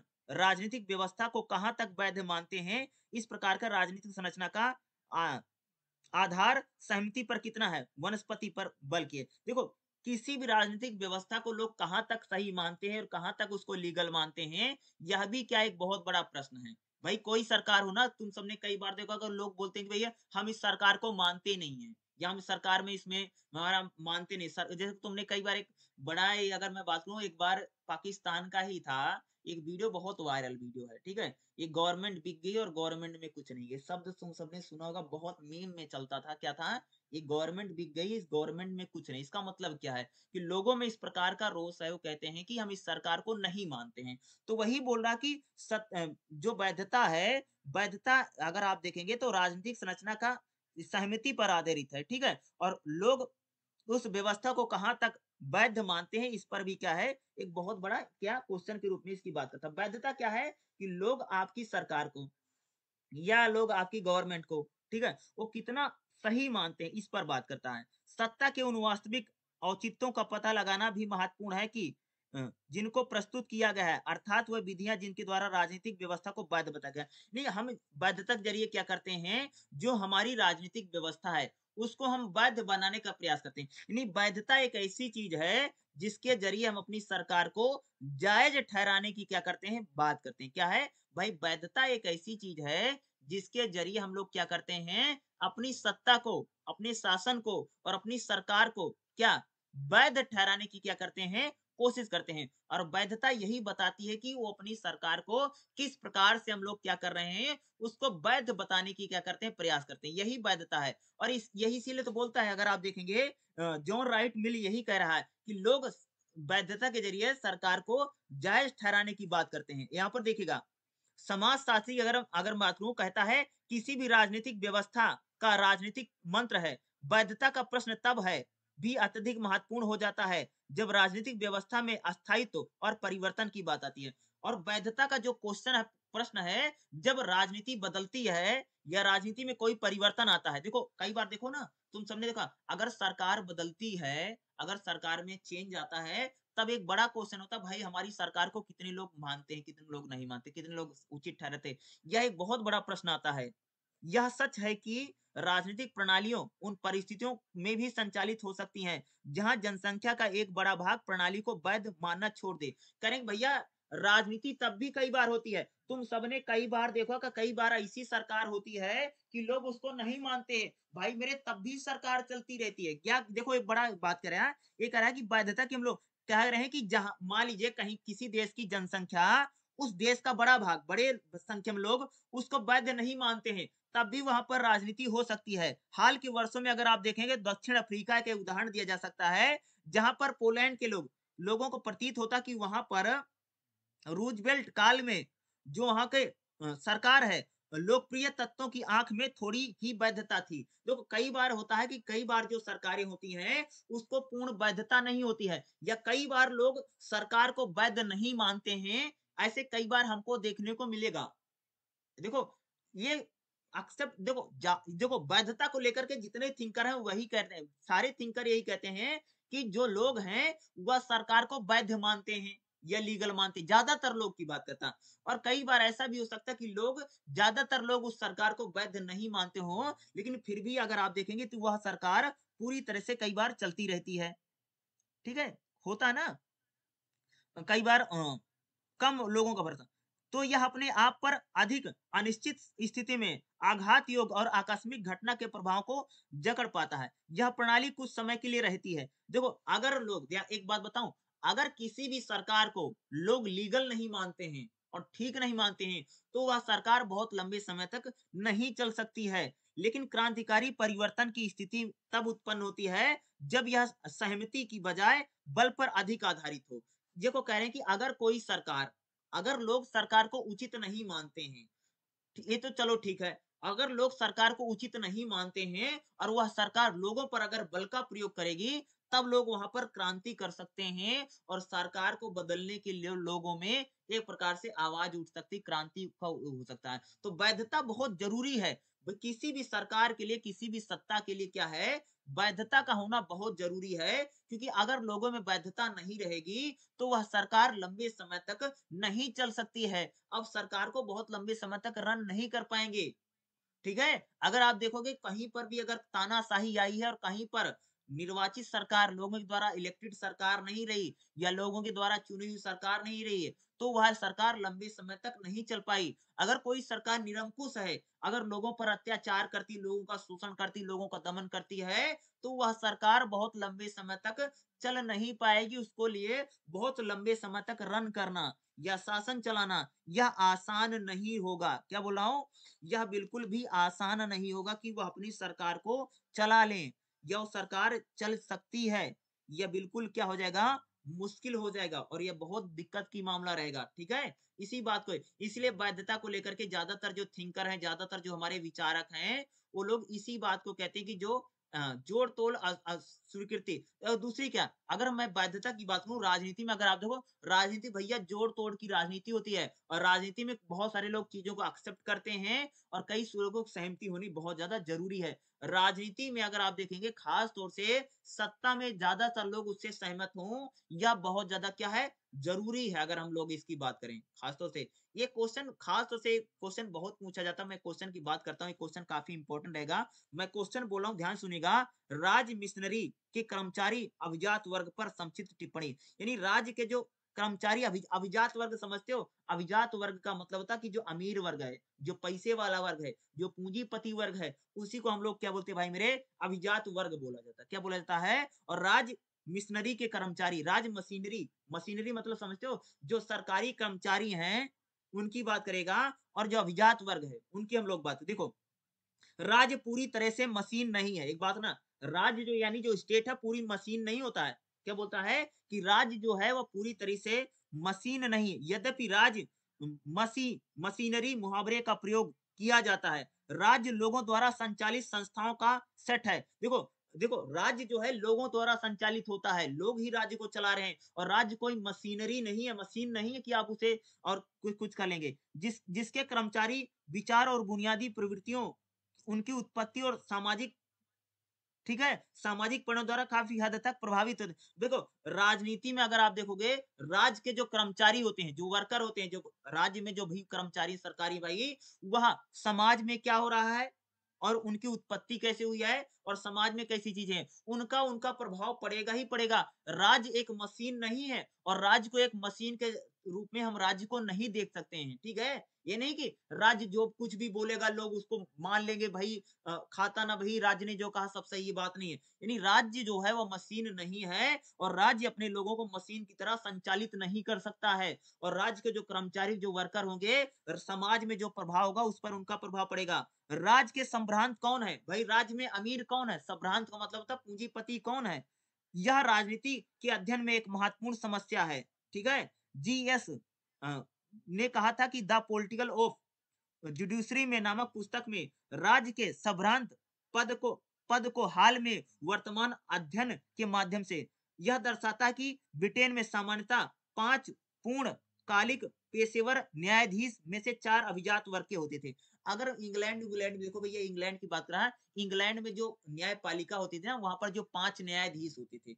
इंग्लैंड की अगर बात करो, वहां पर जो 5 जज होते थे, तो 5 में से जो 4 जज होते थे ना, वो अभिजात वर्ग के होते थे, अमीर आदमी होते थे। अमीर लोगों को ही क्या बनाया जाता था, ठीक है, अमीर होते थे, ठीक है, और अभिजात वर्ग के होते थे। यह आश्चर्य का विषय नहीं कि जब ग्राफिक को राजनीतिक मामलों के बारे में न्यायिक चर्चा करते हुए इन मामलों का दृष्टिकोण पर उल्लेखनीय स्थिति मिलती है, जो राजनीतिक राय का एक सीमांती रेंज। देखो कह रहे हैं कि अगर आप देखो, राज्य तो पहली बात मशीन नहीं, दूसरा क्या है, अभिजात वर्ग क्या है। देखो अमीर वर्ग का जो प्रभाव है वह राज्य पर हमेशा रहा भाई मेरे, कोई भी राज्य हो।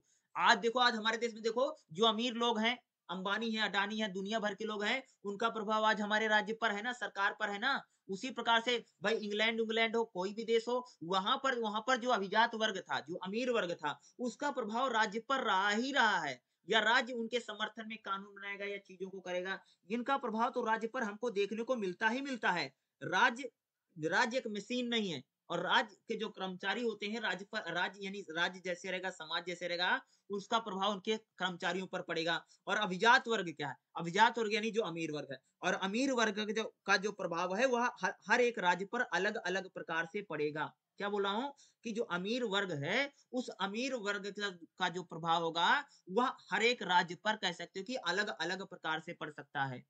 ठीक है भाई, इंग्लैंड है वहां पर अलग प्रकार से अमीर का पड़ेगा, भारत में अलग प्रकार से पड़ेगा। यह ध्यान दिया जाना चाहिए कि विभिन्न राजनीतिक दृष्टिकोणों में इस प्रश्न के विभिन्न उत्तर दिए जाएंगे। राज्य के अभिजात का स्वभाव संरचना कितनी निर्णायक है, संभ्रांतवादी सिद्धांत के कारण सबसे अधिक महत्व देते हैं। उनके परिप्रेक्ष्य राजनीतिक प्रणाली के बजाय स्वभाव को इनके अभिजात वर्ग अल्पसंख्यक का शासन के विश्लेषण के रूप में सबसे अच्छी तरह समझाया जा सकता है।